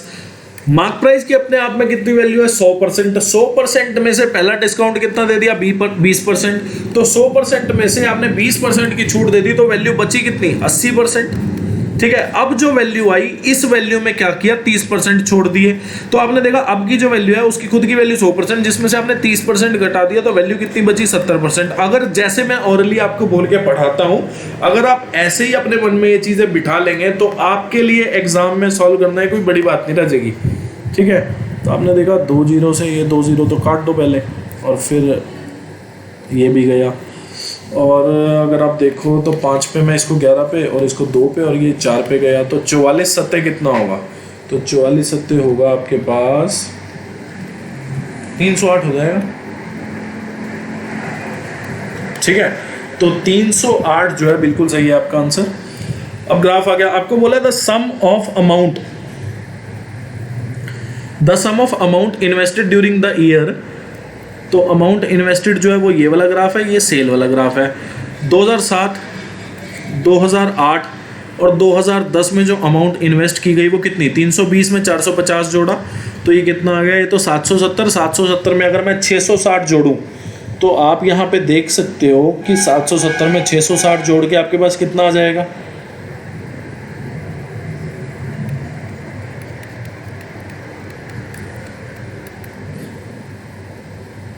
1430। तो ये तो हो गया सम ऑफ अमाउंट जो इन्वेस्ट किया है 2007, 8 और 10 में। Is what percentage of the sum of sale of product during the 2009 और 2011। 2009 में 1000 सेल हुई, 2011 में 1200, तो टोटल सेल कितनी हो गई 2200। ठीक है, तो आपको बोला है कि ये जो 1430 है ये 2200 का कितना परसेंट है। ठीक है, और फिर ये 11 पे जाएगा तो ये 13 और ये 2, तो 130/2 जो है वो आपका कितना हो जाएगा 65%। आपको बोला what is the maximum amount spend by Aditya through the credit card of 1 bank. Maximum आप देख सकते हो यहाँ पे डिग्री वाइज डिस्ट्रीब्यूशन है, तो मैक्सिमम डिग्री जो है वो कितनी है 100 डिग्री। तो 100 डिग्री जो है वो मैक्सिमम है। टोटल कितनी डिग्री होती है 360 डिग्री, और आपको बोला है कि उसने टोटल कितना स्पेंड किया 3,60,000। तो आपने देखा 36 से 36 गया 1 पे, तो अब जो होगा वो 100,000 होगा, तो 18 नहीं होगा, 80 नहीं होगा, 140 नहीं होगा, तो 100 कितना 1 लाख हो जाएगा। क्वेश्चन में बोला for which of the following year is the percentage of rise in production compare to the previous year the maximum with respect to flavour C. ठीक है, तो आपने देखा 2013 में आपने देखा फ्लेवर सी की बात हो रही है, तो फ्लेवर सी है कौन सा ये वाला। ठीक है, तो 2013 में कितना इंक्रीमेंट हुआ, आपने देखा कि 2012 में कितना था 65, 2013 में कितना 70, तो 5 का इंक्रीमेंट हुआ किस पे 65 पे। 2011 में आपने देखा 2011 में जो है वो 2010 के हिसाब से कितना इंक्रीज कर गया 5 इंक्रीज कर गया कितने पे 50 पे। अब आपको पता है इन दोनों में से कौन सी वैल्यू जो है बड़ी वैल्यू होगी, मतलब कौन सी वैल्यू जो है वो मैक्सिमम होगी। आपने देखा 5/65, मतलब यहाँ पे डिनोमिनेटर बड़ा है, यहाँ पे डिनोमिनेटर जो है छोटा है। जब भी डिनोमिनेटर छोटा हो तो आप मान लेना कि फ्रैक्शन जो है वो बड़ी है, मतलब इन दोनों वैल्यू में से ये वैल्यू बड़ी है। तो 2013 तो ऑप्शन गलत। अब 2014 देख लो, 2014 जो है वो कितना आपने देखा 2013 से 2014 तो 70 से 80 हो गया, तो कितना इंक्रीज किया 10 70 पे। तो ये कितना हो गया आपने देखा ये 1/10 और ये कितना है 1/7। आपने देखा इसमें डिनोमिनेटर बड़ा और इसमें इससे छोटा, तो आपने देखा अभी तक तो मैक्सिमम यही आ रहा है। इसके बाद आपने देखा कि 2012 में 2011 के हिसाब से है, तो आपने देखा 55 से 65 होगी, 10 का इंक्रीमेंट हुआ कितने पे 55 पे। आपने देखा ये 10/70 और ये 10/55, 70 जो है बड़ा है 55 जो है छोटा है। तो डिनोमिनेटर अगर छोटा है तो फ्रैक्शन जो है बड़ी, मतलब सबसे बड़ी फ्रैक्शन कौन सी है 10/55। तो आपका 2012 जो है करेक्ट आंसर हो जाएगा। In how many of the given year was the production of organic fertilizer more than the average production of organic fertilizers in the given year. पहले तो साल देख लो कितने, आपने देखा 8 साल है। ठीक है, 20 और 35 कितना होगा 20 और 35 आपके पास 55 हो जाएगा। 55 110, 110 में अगर आप 100 जोड़ दोगे तो 210 हो जाएगा, और 210 में अगर मैं 120 जोड़ूं तो 330, 330 में 70 जोड़ूं तो कितना आ जाएगा 400, 400/8। आपका एवरेज आ जाएगा कितना 50 से ज़्यादा कितने साल का, 1 साल 2 साल 3 साल 4 साल, तो 4 साल का प्रोडक्शन जो है वो एवरेज से ज़्यादा होगा, तो 4 जो है आपका करेक्ट आंसर है। अब अगली शिफ्ट का आपका पहला क्वेश्चन में आपको बोला है length of the base of right angle triangle जो है वो इतना है। तो आपने देखा राइट एंगल ट्रायंगल बना लो, बेस की लेंथ कितनी है, इतनी। हाइपोटेन्यूज आपको दे दिया कितना 41 सेंटीमीटर। आपको पता है 9 40 41 का एक ट्रिपलेट होता है, तो अगर 40 बेस है 41 हाइपोटेन्यूज है तो 9 क्या हो जाएगा आपका परपेंडिकुलर हो जाएगा। आपको बोला एरिया बताओ और पैरामीटर बताओ। पैरामीटर क्या होगा, इन तीनों साइड का जोड़। आपने देखा 41 में अगर मैं 40 जोड़ूं तो कितना आएगा 81। 41 में अगर मैं 40 जोड़ूं तो कितना आएगा 81। 81 में अगर मैं 9 जोड़ूं तो कितना आ जाएगा 90। 90 पैरामीटर होना चाहिए, और पैरामीटर बोला भी है बाद में बताने के लिए, तो ये है 90। तो यही बाद में तो यही आएगा, तो पैरामीटर यही ऑप्शन हो जाएगा। एरिया चेक करने की भी जरूरत नहीं है, पर करना चाहो तो half into base into height कर देना, तो यहाँ से 180 आ जाएगा। ये ऑप्शन बिल्कुल सही है। आपको बोला है man sell 2 article for ₹620 each, one at a profit of 24%, other at a loss of 24%। आपको बताना है व्हाट इज हिज लॉस और profit percent in the whole transaction. देखो पहली चीज तो आपको ये पता होनी चाहिए यहाँ पे क्या, कि मैंने ये क्वेश्चन आपको पहले भी करा चुका है, मतलब मैं ये क्वेश्चन आपको पहले भी करा चुका हूँ, ये क्वेश्चन पहले भी आ चुका है, ठीक है। तो ये चीज ध्यान देंगे कि वो तो मैंने आपको बता दिया था कि आपको एक तरीका जिससे आपको सॉल्व करना था, क्योंकि मैंने आपको बताया था कि अगर आपको सेलिंग प्राइस दिया है तो आप दोनों का कॉस्ट प्राइस निकाल लो, ठीक है, क्योंकि एक का प्रॉफिट पता है एक का लॉस पता है, दोनों के कॉस्ट प्राइस को ऐड कर दो, दोनों के सेलिंग प्राइस को ऐड कर दो, आपके यहाँ प्रॉफिट लॉस आ जाएगा, और फिर प्रॉफिट लॉस का परसेंटेज निकाल सकते हो। एक तरीका तो ये है। दूसरा तरीका, एक चीज ध्यान दे, मैं आपको पहले बताना भूल गया था, जब भी आपका सेलिंग प्राइस सेम हो, जैसे इस क्वेश्चन में आपको दिया है क्या, a man sells 2 article for ₹620 each, a man sells 2 article for ₹620 each, मतलब उसने दोनों आर्टिकल जो है अपने 620 रुपए में बेचे, ठीक है। आपको क्या बोला गया, आपको बोला गया कि एक आदमी ने 2 आर्टिकल बेचे और दोनों 620 रुपए पे बेचे। जब भी आपका सेलिंग प्राइस सेम हो और फिर आपको एक आइटम जो है आप प्रॉफिट पे बेच दो 24%, और एक आइटम जो है वो लॉस पे बेच दो, चाहे वो कितने भी परसेंट हो, चाहे प्रॉफिट हो 10%, लॉस हो 15%, कुछ भी हो आपके पास। एक आइटम आपने प्रॉफिट में बेची, एक आइटम आपने लॉस में बेची, तो आपको ओवरऑल इफेक्ट चेक करना है। तो आप क्या करेंगे, पहली आइटम का जो प्रॉफिट परसेंटेज होगा माइनस कर देंगे, दूसरी आइटम का जो लॉस परसेंटेज होगा minus of profit into loss by 100, ठीक है। तो आपने यहाँ पे देखा कि प्रॉफिट भी 24% का हुआ था, लॉस भी 24% का, मतलब पहली आइटम में प्रॉफिट हुआ 24 का, दूसरी आइटम में लॉस हुआ 24 का, तो 24 minus 24 into 24 minus 24 minus 24 into 24 में 100। तो आपने देखा कि 24 से 24 तो गया, 24 का स्क्वायर कितना होता है 576 बाई 100 कितना हो जाएगा 5.76, ये माइनस में आ गया। अब ये जो ओवरऑल इफेक्ट है ये आपको माइनस में दिख रहा है, अगर ये प्लस में दिख रहा होता तो ये प्रॉफिट होता, माइनस में दिख रहा है इसका मतलब ये लॉस है। अब लॉस हो गया 5.76% का। तो एक तरीका ये भी है, अगर आपको बोल देता क्या, अगर आपको बोलता कि पहली आइटम, दोनों आइटम उसने सेम सेलिंग प्राइस पे बेची, पहली आइटम पे उसने प्रॉफिट कमाया 10%, दूसरी आइटम पे उसने लॉस कमाया 5%, आपको बताना कि ओवरऑल इफेक्ट क्या पड़ा, तो 10 माइनस 5, ठीक है। तो आपने देखा कि 5 में से अगर मैं 0.5 माइनस कर दूं तो 4.5, अब ये जो 4.5 है ये प्लस में आ रहा है, तो ये प्रॉफिट हो जाता है कि ओवरऑल ट्रांजैक्शन में उसको प्रॉफिट हुआ है कितना 4.5%। ये वाला क्वेश्चन पहले भी हो चुका है, एक क्वेश्चन का ये पार्ट था और एक एज इट इज क्वेश्चन था, इक्वेशन अलग थी, तो आप लोग खुद से करना। अब ये वाला क्वेश्चन है, आपको बोला है अ बाइसिकल व्हील, ये क्वेश्चन CHSL 2019 में भी आए थे। आपको बोला है बाइसिकल व्हील, एक बाइसिकल है, उसका टायर है, उसकी रेडियस जो है वो आपको 42 दे दी, ठीक है। आपको रेडियस जो है वो 42 सेंटीमीटर दी गई है। आपको बोला है it makes 40 revolutions in 24 seconds in 25 second, what is its speed, आपको स्पीड बतानी है, ठीक है। अब आपने देखा कि स्पीड जो होती है वो क्या होती है, स्पीड जो होती है वो डिस्टेंस अपॉन टाइम होता है, पहली चीज तो ये, ठीक है। डिस्टेंस ट्रेवल्ड बाय बाइसिकल आप बोल सकते हो,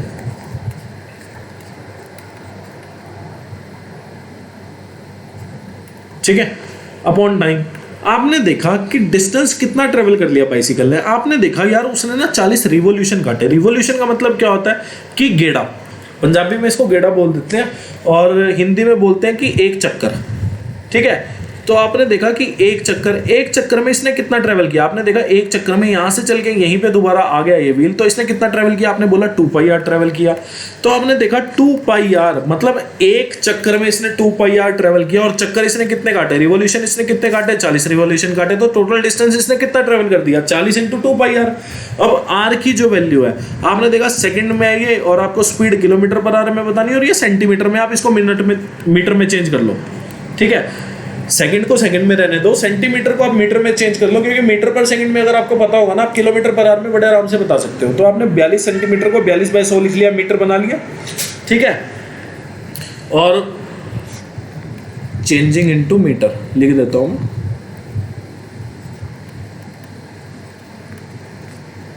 अब डिवाइड किससे करना है, टाइम कितना लगा, 25 सेकंड। अब आप इसको सॉल्व करें, आपने देखा ये तो हो गया 2 और ये गया 5 पे, और 7 6 जा 42, और तो ये किसी पे जा ही नहीं रहा, ठीक है।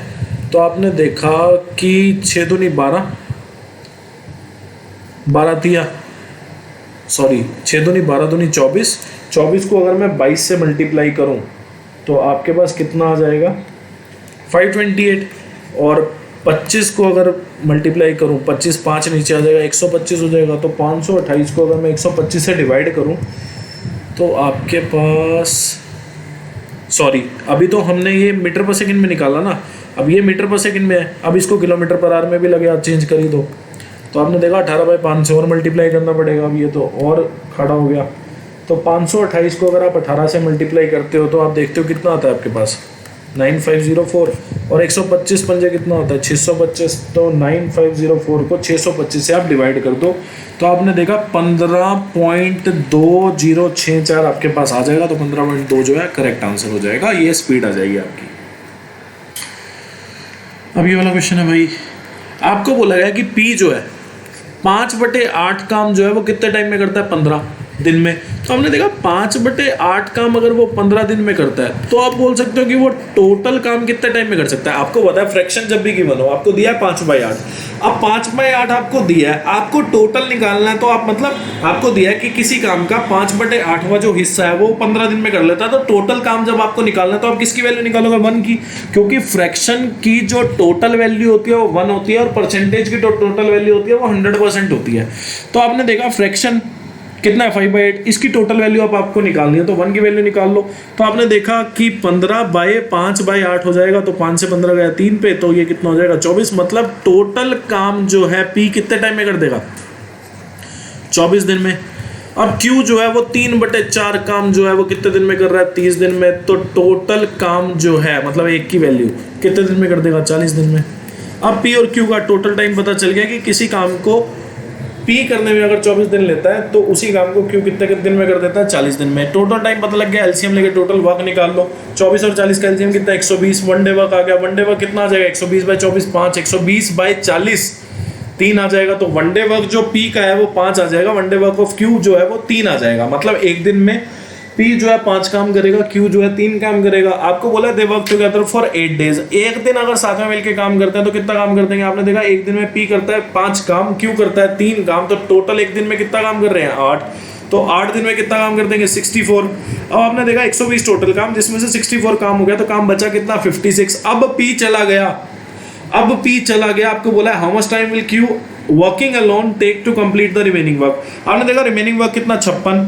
एक दिन में Q कितना काम करता है 3, एक दिन में 3 काम करता है, तो 56 काम को करने में Q कितना टाइम लेगा। आपने देखा ये लिखा 18 सही 2/3, तो 18 दिन ले रहा है, और 2/3 दिन एक दिन में होते हैं 24 घंटे, तो आपने देखा कि 16 घंटे लेगा। ठीक है, तो 18 दिन 16 घंटे में जो है वो Q काम को खत्म कर देगा। ठीक है, रिमेनिंग वर्क जो आपके पास बचा कितना 56। अब ये वाला क्वेश्चन है, देखो आपको एक चीज पता है क्या, कि cos थीटा जो होता है वो sin 90 - थीटा होता है। तो cos 57 की जो वैल्यू है वो किसके इक्वल होगी, sin 90 - 57, जो कि कितना हो जाएगा sin 33। ठीक है, तो sin 33 इंटू sin 33 कितना हो गया, sin स्क्वायर 33। पहली चीज sin स्क्वायर 33 डिग्री। उसके बाद sec 62 जो है वो किसके इक्वल होगा, आपने देखा sec 62 जो है, आपको पता है sec थीटा जो होता है वो cosec 90 माइनस थीटा होता है, ठीक है। तो cosec 90 माइनस थीटा हो गया sec 90 minus theta, sorry sec theta जो है cosec 90 माइनस थीटा हो गया, तो sec 62 जो है वो cosec 90 माइनस 62 जो कि कितना हो जाएगा 28।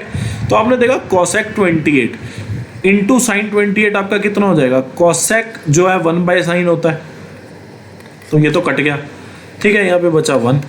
अब cos 33 जो है उसको मैं क्या लिख सकता हूँ, आप cos 33 ना लिखो, आप sin 57 को लिखो। sin 57 जो है वो cos 90 माइनस 57, जिसको आप क्या लिख सकते हो cos 33, तो cos 33 इंटू cos 33 क्या हो जाएगा, cos स्क्वायर 33 डिग्री। अब आपके पास ये बचा cosec 62, आप cosec 62 को लिख सकते हो sec 28, क्योंकि cosec थीटा जो होता है sec 90 माइनस थीटा होता है, ठीक है, और sec जो है वो 1/cos होता है, तो cos sec 62 डिग्री की जो वैल्यू है वो 1/cos 28 डिग्री हो गया, तो cos 28 से cos 28 गया, यहाँ पे 1 रहेगा लास्ट में। अब आपने देखा tan 75 जो है वो cot 90 माइनस 75 के इक्वल होगा, मतलब tan थीटा जो होता है वो cot 90 माइनस थीटा होता है, तो cot 15। अब cot 15 क्या होता है 1/tan 15, तो यहाँ पे आपने देखा कि tan 75 को मैं बोल सकता हूँ क्या, cot 15 को मैं बोल सकता हूँ 1/tan 15, tan 15 से tan 15 गया। इसी तरह tan 55 से tan 35 गया, क्योंकि tan 55 जो होगा वो cot 35 होगा, और cot 35 जो होगा वो 1/tan 35 होगा, ठीक है। तो नीचे क्या बचा 1 इंटू tan 60 डिग्री क्या होता है √3, ठीक है। तो आपने देखा sin square theta plus cos square theta equal to 1 plus 1/√3, तो 3/√3 कितना हो जाएगा, आपके पास √3 हो जाएगा। B is the correct option. अब ये वाला क्वेश्चन है, ये वाला क्वेश्चन इससे पहले भी एक बार पूछा जा चुका है, पिछली वीडियो में मैं आपको इसको करा चुका हूँ, बट दोबारा कर लेते हैं, ठीक है। उसमें क्या था, उसमें आपको बोला था कि ओरिजिनली कितने स्टूडेंट है, इसमें बोला कि अब कितने स्टूडेंट है ये बताइए, ठीक है। उसमें आपको बोला था कि ओरिजिनली कितने स्टूडेंट है वो बताओ, इसमें आपको बोला कि अब जो इंक्रीमेंट और डिक्रीमेंट होने के बाद जो स्टूडेंट है उनकी वैल्यू बताओ। तो कर लेते हैं सॉल्व। आपने देखा कि average weight of some student in a class was 69.5 kg when 10 students of average weight 68 kg joined the class. आपने मान लिया कि जो सम स्टूडेंट्स है ना, इनकी वैल्यू आपने x मान ली, कि जो इनिशियली जो कुछ स्टूडेंट्स थे वो कितने थे x। आपने देखा कि इनका एवरेज कितना है 69.5, तो एवरेज अगर 69.5 kg है तो टोटल वेट कितना हो जाएगा 69.5 इंटू नंबर ऑफ स्टूडेंट, जो कि आपने x माने, तो 69.5 इंटू x हो जाएगा। When 10 students of average wait कितना 68 kg ज्वाइन द क्लास, तो इतना वेट तो पहले क्लास का, और 10 स्टूडेंट जिनका एवरेज जो है वो 68 है, तो टोटल कितना हो जाएगा 68 इंटू 10, इन्होंने ज्वाइन कर लिया। और लीव कितने कर गए 6 स्टूडेंट जिनका एवरेज वेट जो है कितना है 60 kg, वो क्लास को लीव कर गए, उनका टोटल वेट माइनस कर दो, तो 60 जो है एवरेज है, 6 से मल्टीप्लाई कर दूंगा तो टोटल वेट आ जाएगा। अब नंबर ऑफ स्टूडेंट कितने हो गए, x तो ओरिजिनली थे, 10 नए आए और 6 चले गए। अब आपको बोला गया है कि it was noted that average weight of the new group, जो अब न्यू ग्रुप बन गया स्टूडेंट्स का, उनका जो एवरेज वेट है वो इंक्रीज कर गया 2 किलो से, ठीक है। तो इनिशियली कितना था 69.5, 2 इंक्रीज कर गया, तो वेट कितना हो गया 71.5, ठीक है। तो आपने देखा इसको सॉल्व करके कितना आ रहा है 680, इसको सॉल्व करके कितना आ रहा है 360। अगर दोनों को मैं माइनस कर दूंगा तो इन दोनों को सॉल्व करके क्या आ रहा है 680 माइनस 360, आपके पास कितना हो जाएगा 320। तो आपने देखा, और इन दोनों को सॉल्व करके आपके पास क्या आ जाएगा 4, तो 69.5x प्लस 320 और 71.5x हो जाएगा, और 71.5 इंटू 4 कितना होगा, तो ये आपके पास हो जाएगा 286, ठीक है। तो यहाँ पे आपने देखा, यहाँ पे आ गया 320 माइनस 286 कितना 34, और 71.5 में से माइनस करूँगा 69.5 तो 2 आ जाएगा। तो x की वैल्यू कितनी आ गई 17। अब 17 जो है वो ओरिजिनली थे, 17 जो है वो ओरिजिनली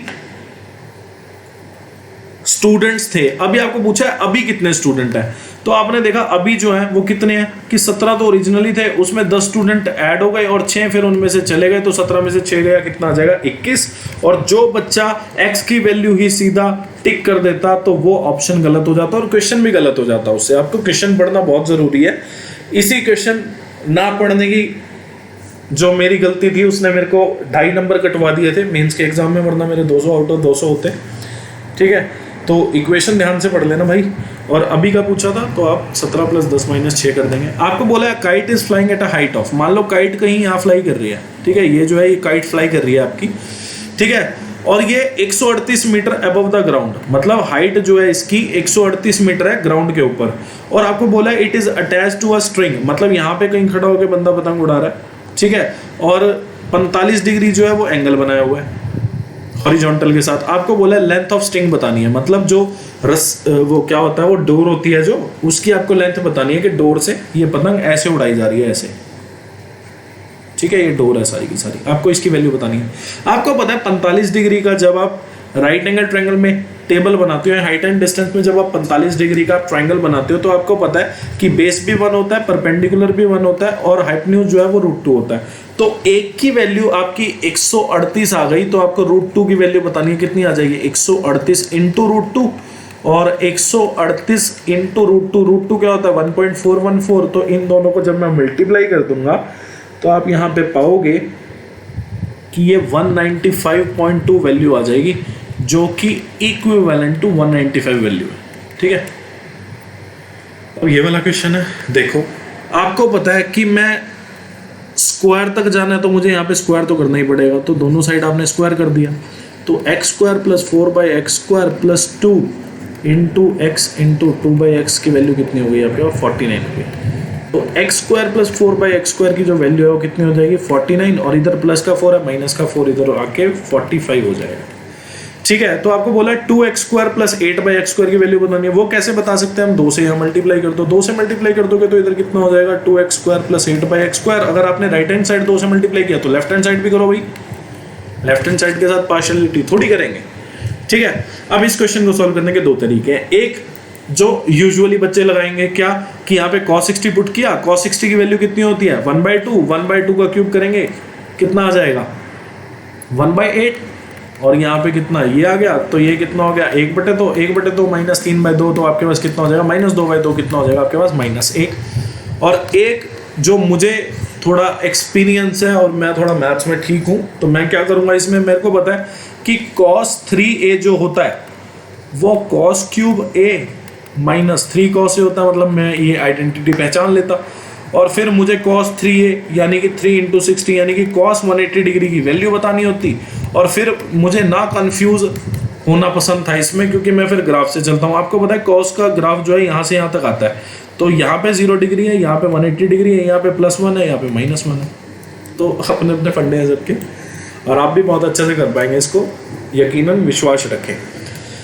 आपको बोला parameter of N isosceles triangle is 91 centimetre, और बेस जो है वो 5/4 टाइम्स है, जो इक्वल साइड्स हैं। आपने मान लिया कि चलो ये 2 साइड जो है वो आपस में एक दूसरे के इक्वल है। आइसोसेलेस ट्रायंगल है, 2 ट्रायंगल, 2 साइड इस ट्रायंगल की आपस में इक्वल होंगी। आपको पता है आइसोसेलेस ट्रायंगल जो होता है उसकी प्रॉपर्टी होती है कि जो 2 साइड होती हैं उसकी वो इक्वल होती हैं। ठीक है, तो आपने मान लिया कि दोनों साइड इक्वल है आइसोसेलेस ट्रायंगल की। तीसरी साइड जो है वो कितनी हो जाएगी, 1 सही 1/4 यानी कि 5/4 गुना। तो अब आपको दिया है क्या कि पैरामीटर ऑफ आइसोसेलेस ट्रायंगल कितना है, 91 सेंटीमीटर। आपने देखा कि तीनों साइडों का जब जोड़ करेंगे तो पैरामीटर आया कितना, अगर x के हिसाब से करें तो आपने देखा एक साइड x, दूसरी भी x, तीसरी कितनी 5/4x। इन तीनों को जोड़ा तो पैरामीटर ऑफ आइसोसेलेस ट्रायंगल आ गया, और इसको दिया कितना है 91 सेंटीमीटर। तो आपने देखा 2x + 5/4x 91 सेंटीमीटर, तो 4 दूनी 8x + 5x/4, तो ये आपने देखा ये कितना हो गया 13x/4 कितना 91। 13 जो है इसको 7 पे काट देगा। x की वैल्यू आपके पास कितनी आ गई 28 सेंटीमीटर। आपको बोला है लेंथ ऑफ बेस, बेस की लेंथ बताओ, और बेस जो था वो इक्वल साइड के 5/4 टाइम था, तो 5 × 7 = 35 हो जाएगा। 35 जो है वो आपकी बेस की लेंथ हो जाएगी। अब ये वाला क्वेश्चन देखो कितना अच्छा क्वेश्चन है। आपको बोला expenditure on food is 35% of the income of a particular family. आपने मान लिया कि इनकम जो है ना, आपने मान लिया कि इनकम जो है वो आपने 100 लेट कर ली इनिशियली, कि 100 इनकम है आपने लेट कर ली। अब 35% जो है वो फूड का खर्चा है। तो आपने देखा 100 का 35% कितना होगा, 35 हो जाएगा। मतलब अगर वो 100 रुपए कमा रहा है जो कि आपने लेट किया है, तो 35 रुपए वो फूड पे खर्च कर रहे हैं। अब बोला गया अगर इनकम जो है वो 30% इंक्रीज हो जाए, आपने देखा कि 100 में 30% का इंक्रीमेंट, 100 में अपने आप जो वैल्यू है, खुद की वैल्यू कितनी है 100%, 100% में 30% का इंक्रीमेंट करूंगा तो कितना हो जाएगा 130%। 100 का 130% कितना होगा 130। मतलब 100 की खुद की वैल्यू 100% जिसमें 30% का इंक्रीमेंट हुआ है, तो यहाँ पे कितना आ गया 130 आ गया। ठीक है, अब आपको बोला है then how much percentage to the nearest whole number of food expenditure is less than the initial percentage to keep the food expenditure unchanged. मतलब जितना पहले फूड पे खर्चा हो रहा था अब भी फूड पे उतना ही खर्चा हो रहा है। आपने देखा पहले कितना हो रहा था 35, अब भी 35 ही हो रहा है। इसका मतलब तो आपने देखा कि पहले तो 35% था फूड पे खर्चा, तो अब कितने परसेंट हो गया, आपने देखा 35 जो है फूड पे खर्चा, इनकम जो है अब कितनी हो चुकी है 130। तो जब आप इसको सॉल्व करेंगे तो आप देखते हैं यहाँ पे 7 आ जाएगा और यहाँ पे 26, क्योंकि 130 बाय 5 अगर आप करेंगे तो आप पाएंगे कि यहाँ पे 26 आ जाएगा। और 700 बाय 26, 700 बाय 26 करेंगे तो आप यहाँ पे देखेंगे कि 26.92 आएगा। तो इसको सॉल्व करना मुश्किल है थोड़ा, तो आप 27% यहाँ पे लिख सकते हैं। ठीक है, तो आपने अब देखा कि 35% तो पहले फूड का खर्चा था, अब कितना खर्चा है 27%। आपको बोला है कि भाई परसेंटेज का जो फर्क पड़ा है ना वो बताओ कि अब जो परसेंटेज खर्चा हो रहा है फूड पे। ठीक है, कोई तो लोग ये सोचेंगे कि अब मतलब क्वेश्चन में क्या दिया है, क्वेश्चन में ये दिया है, कई लोग ये सोच के क्वेश्चन सॉल्व कर सकते हैं कि क्वेश्चन में आपसे ये पूछा है कि फूड एक्सपेंडिचर चेंज नहीं हुआ, तो अब फूड एक्सपेंडिचर का जो परसेंटेज है वो कितना है, वो कि 27% आ गया आपका, जो कि आपका 27% आ गया। पर आपसे ये नहीं पूछा, आपसे पूछा है कि अब जो परसेंटेज आया है आपका फूड एक्सपेंडिचर का वो कितना कम है इनिशियल परसेंटेज से। इनिशियल परसेंटेज कितना 35, अब कितना आया 27, तो कितना कम हो गया। आपने देखा 35 में से 27 गए कितना 8%, इनिशियली कितना था 35% इंटू 100%। तो आपने देखा कि परसेंट से परसेंट गया 800 बाई 35। जब आप इसको करेंगे तो आप पाएंगे कि 800 बाई 35 जो है वो आपका कितना आ जाएगा 800 बाई 35 अगर मैं करूं तो 35 दूनी 70 और फिर दोबारा 2 तो 22.8। तो आप देखोगे यहाँ पे कि 22.8 आ जाएगा, जो कि ऑलमोस्ट 23% के इक्वल है। तो ये आपका करेक्ट ऑप्शन हो जाएगा। अब ये वाला क्वेश्चन है, देखो बहुत आसान, कुछ भी नहीं है। आपको बोला है a man cycles from P to Q।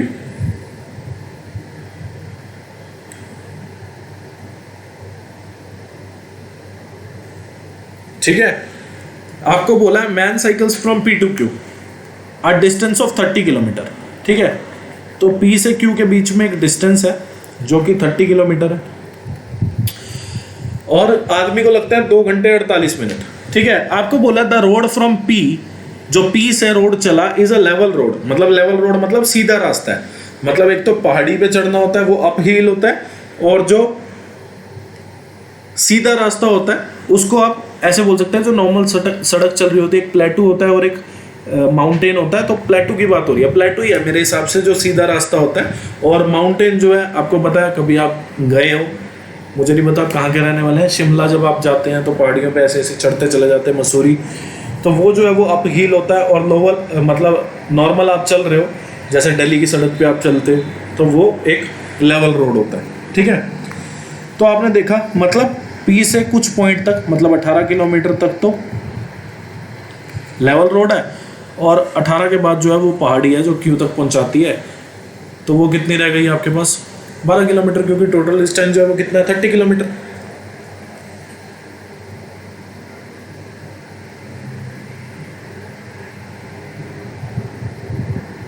ठीक है, तो अब क्वेश्चन को सॉल्व कर लेते हैं। आपने देखा टोटल टाइम आपको कितना लगा, टोटल टाइम जो लगा वो कितना लगा 2 घंटे 48 मिनट। तो आपको बताना है कि मैन की एवरेज स्पीड बताओ ऑन द लेवल रोड। अच्छा, मैन की एवरेज स्पीड लेवल रोड पे जो है वो 15 किलोमीटर है। आपको बताना है कि एवरेज अप हिल स्पीड कितनी होगी। तो आसान क्वेश्चन है, देखो आपने देखा कि अप हिल पे उसने कितना टाइम ट्रेवल किया। आपने देखा अप हिल पे उसने TU ट्रेवल किया और जो लेवल रोड पे उसने ट्रेवल किया वो TLR किया, और टोटल टाइम उसको कितना लगा 2 घंटे 48 मिनट। अगर मैं 48 मिनट को आर में चेंज करूंगा तो आप देखोगे 4/5 आएगा, तो 2 से ही 4/5 कितना होता है 14/5। ठीक है, आपने देखा कि अप हिल पे उसको कितना टाइम लगा TU, और जो लेवल रोड था, तो आप टाइम को डिस्टेंस अपॉन स्पीड लिखो ना, इतना लंबा करना ही क्यों है। आपको पता है टाइम का फॉर्मूला क्या होता है, डिस्टेंस अपॉन स्पीड। तो उसने लेवल रोड का जो डिस्टेंस है वो कितना कवर किया 18 किलोमीटर, और स्पीड कितनी थी 15 किलोमीटर पर आवर जब वो लेवल रोड पे चल रहा था। जब वो अप हिल गया तो कितना डिस्टेंस बचता है, टोटल डिस्टेंस 30 किलोमीटर है, जिसमें से 18 किलोमीटर उसने लेवल रोड डिस्टेंस पे कर लिया, तो डिस्टेंस बचा कितना 12 किलोमीटर बचा। ठीक है, और अप हिल की स्पीड आपको निकालनी है। तो आसान क्वेश्चन है, तो मैं वैसे ही इसको मुश्किल समझ रहा था। तो आपने देखा 12/SU speed of up hill, तो 14/5 6/5, तो 14 में से 6 गए कितने होंगे 8 होंगे, 8/5। तो आपने देखा कि ये 2 और ये 3, तो स्पीड ऑफ अप हिल जो है वो आपकी कितनी आ जाएगी 15/2, 7.5 किलोमीटर पर आवर जो है वो आपकी स्पीड आ जाएगी। और ये क्वेश्चन बिल्कुल फेक है। क्यों फेक है, क्योंकि आप देख सकते हो कि लेवल रोड पे तो 15 की स्पीड पे चल रहा है। नहीं, फेक नहीं है भाई, मुझे लगा कि लेवल रोड की स्पीड कम आई है, पर लेवल रोड की स्पीड ज़्यादा है। लेवल रोड की जो स्पीड है वो 15 किलोमीटर है, और पहाड़ी पे जब चल रहा है वो कम स्पीड से चल रहा है, जो कि 7.5 किलोमीटर पर आ रहा है। तो क्वेश्चन बहुत जेन्युइन है, इसकी कदर करेंगे।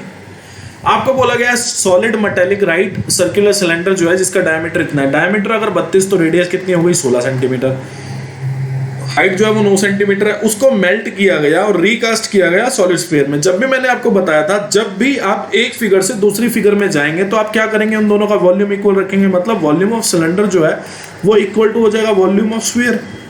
ठीक है, वॉल्यूम ऑफ सिलेंडर का फॉर्मूला क्या होता है पाई r², h कितना है 9, और वॉल्यूम ऑफ स्फीयर क्या होता है 4/3 पाई r³। ठीक है, और आपको रेडियस ही बतानी है स्फीयर की रेडियस आपने छोटा r मान ली, ठीक है, स्मॉल r। तो आपने देखा कि ये क्या लिखा है, ये लिखा है 16 × 16। तो आपने पहले तो इसको काटा 4 पे, तो आपने देखा पाई से पाई भी जा रहा है। ठीक है, तो 16 चौक कितना होगा 64, 64 × 27। तो आपको पता है r जो है वो क्यूब रूट हो जाएगा 64 और 27 का। तो 64 का क्यूब रूट कितना होता है 4, 27 का होता है 3, 4 तिया कितना होगा 12 हो जाएगा।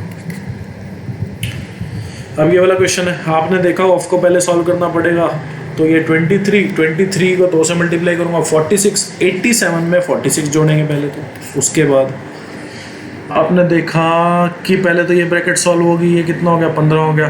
तो 2/15 बाद में करना है, पहले आपको ऑफ सॉल्व करना पड़ेगा। 90 डिवाइड बाय 15 कितना हो जाएगा आपके पास 6, तो 25 - 2/3 × 6, ये कितना आ गया 25 -4 कितना हो गया नीचे आ गया आपके पास 21, ऊपर कितना आ गया आपके पास 87 + 46, जो कि आपको बता देगा 133 जो है आपका न्यूमरेटर आएगा। तो ये 13 पे उस पर 7 पे कटेगा, 7 या 21 और 7 19 जा, ठीक है, 19 सत्ते होता है 133। ठीक है, तो 19/3 आ गया। तो 19/3 को आप क्या बोल सकते हैं 6 से ही 1/3 आप इसको बोल सकते हैं। ठीक है, तो ये जो है ऑप्शन सही है। अब ये वाला क्वेश्चन देखो, कई लोग इसको बहुत सारे तरीकों से करेंगे, बहुत सारे तरीके हैं इन क्वेश्चन को सॉल्व करने के, पर मुझे सबसे आसान पता क्या लगा, मैंने क्या किया, मैंने x/y को लेफ्ट हैंड साइड में रहने दिया, राइट हैंड साइड में मैं कांस्टेंट टर्म ले गया। तो x/y की वैल्यू कितनी आ गई 3 आ गई। अब मैंने इसमें क्या किया, मैंने x² कर लिया प्लस y² कर दिया, x² प्लस y² करा। अब y² कितना होता है 1 होता है। तो x का होल स्क्वायर लिखा है, ये +1 लिखा है। x/y की वैल्यू कितनी थी 3 का स्क्वायर प्लस 1, 9 + 1 कितना। बहुत अच्छे तरीके कराएंगे आपको। ठीक है, तो आपने देखा लेफ्ट हैंड साइड में मैं क्या ले गया 1/2x, राइट हैंड साइड में मैं क्या ले गया कांस्टेंट टर्म। अब आपको पावर 4 तक जाना है तो पहले इसका स्क्वायर करो। तो x² + 1/4x² - 2 × x × 1/2x equal to अगर इसका स्क्वायर किया है तो आप 3 का भी स्क्वायर करो, 3 का स्क्वायर कितना हो जाएगा आपके पास 9 हो जाएगा। तो आपने देखा x square plus 1/4 x square की वैल्यू कितनी हो गई 9, और ये कितना है -1, 9 + 1 कितना हो जाएगा आपके पास 10 हो जाएगा। उसके बाद अब इसका भी स्क्वायर करो भाई,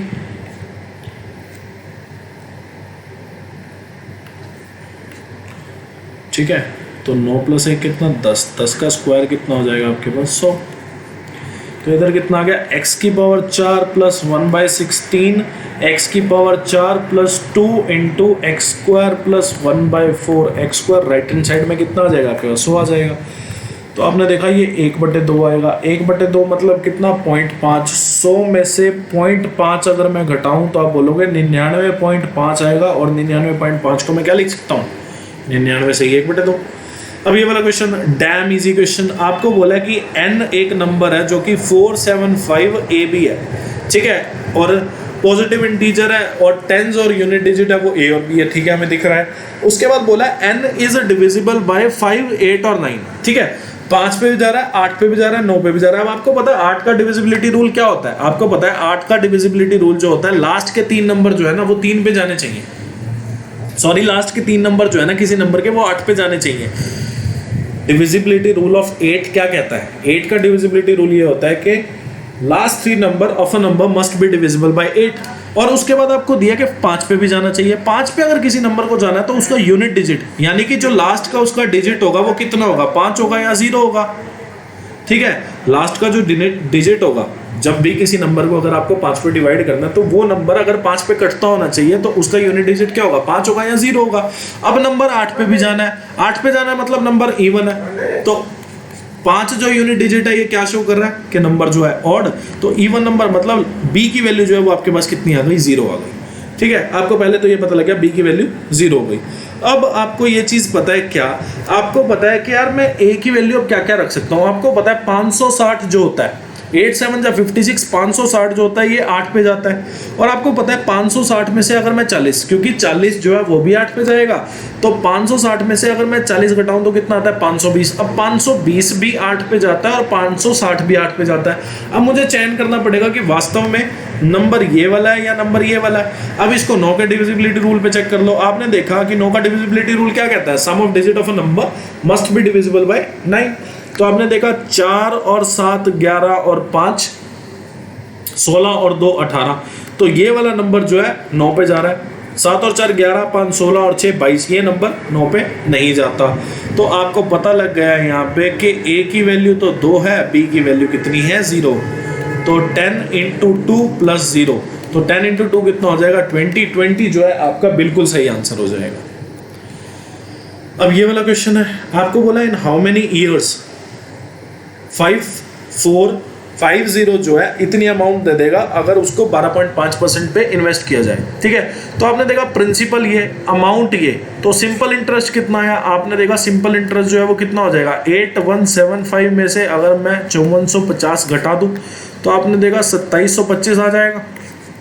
सिंपल इंटरेस्ट जो है वो हमारे पास कितना आ गया 2725 आ गया। आपको पता है सिंपल इंटरेस्ट का क्या फॉर्मूला होता है, P × R × T/100। तो आपने देखा सिंपल इंटरेस्ट कितना 2725, प्रिंसिपल कितना इतना, रेट कितना 12.5, टाइम कितना इतना, टाइम तो हमें निकालना है, ठीक है। 8 आ गया, और ये जो है इसको 2 पे काट देगा और ये इसको 4 पे काट देगा, ठीक है। तो 2 जो है टाइम जो है आपका कितना आ जाएगा 4 साल आ जाएगा।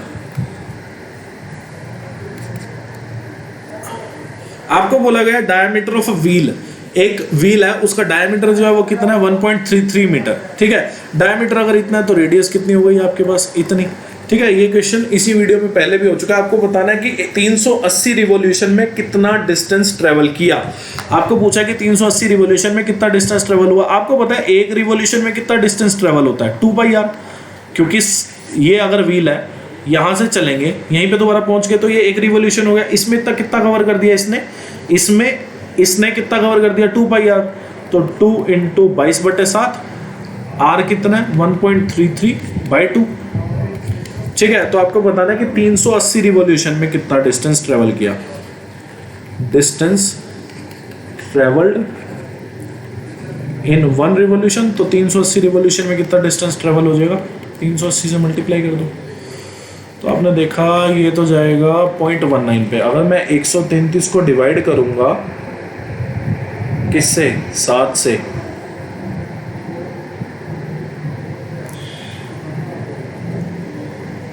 तो मेरा कितना आ जाएगा 0.19, और फिर 2 को मैं इस 2 से काट दूंगा। तो आपने देखा 22 को 0.19 और 380 से मल्टीप्लाई करना है, तो इसको फाइनली मल्टीप्लाई कर करके ये आ जाएगा आपके पास, ठीक है। तो राउंड ऑफ में करेंगे तो 1588 जो है वो इसने डिस्टेंस ट्रेवल किया 380 रिवॉल्यूशन में। अब आपको बोला कि सिंगल डिस्काउंट बताओ इक्विवेलेंट, जो कि सक्सेसिव डिस्काउंट कितने हैं, 10, 17 और 25%, मतलब 3 डिस्काउंट दे दिए। इन तीनों का मिला के एक डिस्काउंट आपको बताना है, जिसको बोलते हैं सिंगल इक्विवेलेंट डिस्काउंट। पहले इन दोनों को सॉल्व कर लो। आपने देखा कि D1 plus D2 minus D1 into D2 by 2, क्योंकि आपको पता है सक्सेसिव डिस्काउंट का क्या फॉर्मूला होता है। अगर मैं किसी मार्क प्राइस पे 2 डिस्काउंट देता हूँ, एक X%, दूसरा Y%, तो आपको पता है सक्सेसिव या सिंगल इक्विवेलेंट जो डिस्काउंट होता है वो कितना होता है, X minus Y minus X Y by 100, ठीक है। तो आपने यहाँ पे देखा कि X minus Y minus X Y by 100 जो है यहाँ पे सिंगल इक्विवेलेंट डिस्काउंट की वैल्यू होती है। तो आपने देखा X प्लस वाई होगा, X plus Y plus X Y by X plus Y, थोड़ी डिस्टर्बेंस हो रही है यहाँ पे तो इसके लिए खेद है, ठीक है। तो सिंगल डिस्काउंट इक्विवेलेंट का फॉर्मूला क्या होता है, जब आपको 2 डिस्काउंट दिए जाएं, एक X% का दूसरा Y% का, तो आपको पता है फॉर्मूला क्या होता है, X plus Y minus X Y by 100। तो आपने देखा ये कितना हो गया 1.7, तो 10 प्लस 17 कितना 27, 27 माइनस 1.7 कितना होगा 25.3% हो जाएगा। तो इन दोनों को सॉल्व करके जो हमारा सक्सेसिव डिस्काउंट आया या सिंगल डिस्काउंट इक्विवेलेंट आया कितना है 25.3। अब इन दोनों को सॉल्व करके जो आया 25.3, इसको तीसरे के साथ सॉल्व कर लो। तो आपने देखा 25.3 प्लस 25 माइनस 25 इंटू 25.3 बाई 100,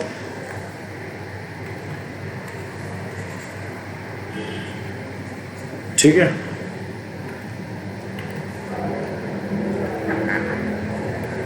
तो आपने देखा 25 जो है 100 पे जाएगा, और यहाँ पे कितना हो गया 50.3, और 25.3 को अगर मैं डिवाइड करता हूँ, 25.3 को अगर मैं डिवाइड करूँ 4 से, तो यहाँ पे आएगा मेरा 6.325, और फिर मैं माइनस कर दूंगा। तो आपने देखा कि 50.3 में से 6.325 गया तो 23.975% आएगा, जो कि होल नंबर को अगर मैं नियरेस्ट बताऊँ या राउंड ऑफ में बताऊँ तो कितना आ जाएगा 44%। अब ये वाला क्वेश्चन आपको बोला average value of a vehicle manufactured by company A is what percent of the average value of the vehicle manufactured by company B during 2010 से 2015। तो एवरेज निकाल लो, पहले कंपनी बी का निकाल लेंगे। आपने देखा कंपनी बी का जो एवरेज होगा वो कितना हो जाएगा 307 plus 270 plus 250 plus 289 plus 310 plus 416, और कितने साल है 6 साल, तो डिवाइड कर देंगे 6 से, ये कंपनी बी का एवरेज हो जाएगा। तो आपने देखा कि अब इन सब को जोड़ूंगा तो इनकी वैल्यू कितनी आ गई जोड़ के 1842 को 6 से जब मैं डिवाइड करूंगा तो ये कितना आ जाएगा 307 आ जाएगा। अब कंपनी ए का आप जोड़ लो, कंपनी ए जो है वो कितनी है 260 plus 218 plus 224 plus 179 plus 266 plus 348 by 6। तो आपने देखा कि ये कितना आ गया 1495 बाई 6, जो कि कितना है 249.16। आपको बोला है कि कंपनी ए का क्या है, ये कंपनी बी का जो एवरेज है वो इतना है, कितना परसेंट है, तो कंपनी ए जो है वो कंपनी बी का कितना परसेंट है वो निकालनी है। मतलब कंपनी ए का जो एवरेज है वो कंपनी बी की एवरेज का कितना परसेंट है इंटू 100%।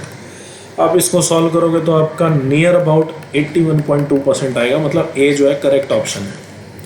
नेक्स्ट क्वेश्चन आपको बोला था fuel consumed by light vehicles कौन से हैं ये वाले, is approximately what percentage of the combined consumption of fuel for aviation कौन सा है ये वाला, और वाटरवेज कौन सा है वाटर वेज है ये वाला। देखो हम इसको ना, ये जो डिग्री है इसी में सॉल्व कर सकते हैं। मतलब ये नहीं है कि 800 मिलियन लीटर अगर आपको तेल दिया है तो आप पहले निकालोगे एविएशन में कितने मिलियन लीटर लगा, फिर ट्रेन में कितने मिलियन, लाइट व्हीकल, कुछ निकालने की जरूरत नहीं है। आपको बोला है क्या कि fuel consumed by light vehicle. जब भी परसेंटेज का क्वेश्चन हो आप परसेंट में भी सॉल्व कर सकते हैं, आप डिग्री में भी सॉल्व कर सकते हैं, कोई दिक्कत वाली बात है। आपने देखा कि लाइट व्हीकल में कितना डिग्री यूज हुआ, 70 डिग्री, और कंबाइंड फ्यूल जो एविएशन और उसमें यूज हुआ, एविएशन में कितना यूज हो रहा है 90, और वाटरवेज में कितना यूज हो रहा है 45 डिग्री। अब इसी हिसाब से क्वेश्चन हो जाएगा। आपको बोला था कि लाइट व्हीकल में जो फ्यूल कंज्यूम्ड हो रहा है वो कितना परसेंट है एविएशन और वाटरवेज के फ्यूल कंजप्शन से, तो यहाँ से निकाल लो। तो ये कितना आ गया 70/135 डिग्री इंटू 100%, और डिग्री से डिग्री आपने काट दी। तो आपने देखा कि 70 जो है, एक तो 14 पंजे 70 होता है और 27 पंजे 135 होता है, तो 14/27 होगा 1400/27। अब 1400/27 जो है वो आपका आ जाएगा 51.85%, जिसको आप नियर डियर बोल सकते हो। 52% जो है आपका करेक्ट आंसर होगा। आपको बोला गया था average value of combined production of black T and herbal tea from 2014 से 2019 is what percent of the average value of the production of green tea during the same period. आपने देखा green tea कौन सी है, ये वाली, ठीक है, और ब्लैक टी और हर्बल टी कौन सी है, ये वाली। तो आपने देखा ब्लैक टी और हर्बल टी को तो कंबाइंड, तो आपने देखा 100 + 90 कितना 190। 100 क्या है 2014 में ब्लैक टी और हर्बल टी कितनी है 90, तो 100 और 90 कितना 190। 80 और 100 कितना 180। 110 और 120 कितना 230। 120 और 90 कितना 210, फिर 120 और 90 कितना 210, फिर 100 और 80 कितना 180। अब ये कितना साल, आपने देखा कि ये 6 साल है, ठीक है 6 साल है, पर यहाँ पे 2 टी यूज हो रही है, एक ब्लैक टी और एक हर्बल टी है। तो 6 साल तो अर्बन टी, 6 साल तो ब्लैक टी के और 6 साल हर्बल टी के, तो टोटल कितने साल हो गए यहाँ पे 12 साल हो गए आपके। आपने देखा इसको सॉल्व करके आपका कितना आ जाएगा 180 और 180 कितना 360, 360 और 420 आपके पास आ जाएगा 360 और 420 780 आ जाएगा। और 780 में अगर मैं 420 ऐड करूंगा तो आप बोलोगे कि 1200 आ जाएगा। 1200/12 जो कि आपके पास कितना हो जाएगा 100।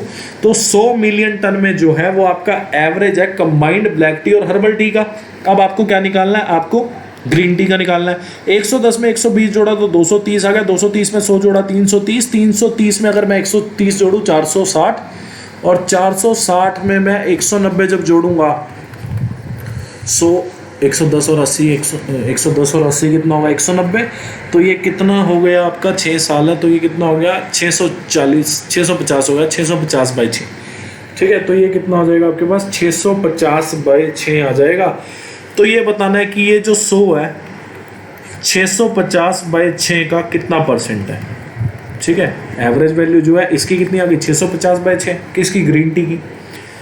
तो आपने देखा कि 1 0 से 1 0 जाएगी, और ऊपर कितना हो गया 60 65, तो 60/65 इंटू, तो ये कितना हो गया 12, 5 पे अगर मैं काटूँ तो 12/13 हो गया। मतलब 1200 को 13 से डिवाइड करना है परसेंट निकालने के लिए।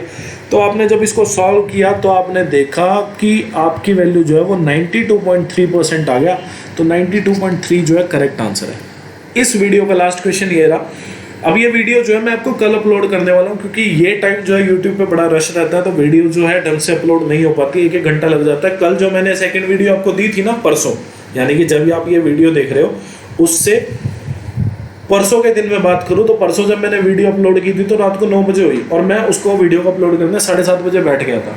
तो रात के टाइम बड़ा रश रहता है, ठीक है। आपको बोला है production of fan on Tuesday में कितने फैन प्रोड्यूस हुए 510 is what percentage of the total production of fan during the week. तो आपने देखा पूरे वीक में कितने हो रहे हैं, तो आपने देखा कि 240 में 510 जोड़ो तो 770 हो गया, 770 में 750 जोड़ने हैं, और फिर 390 और 150, तो टोटल आपके पास कितना आ गया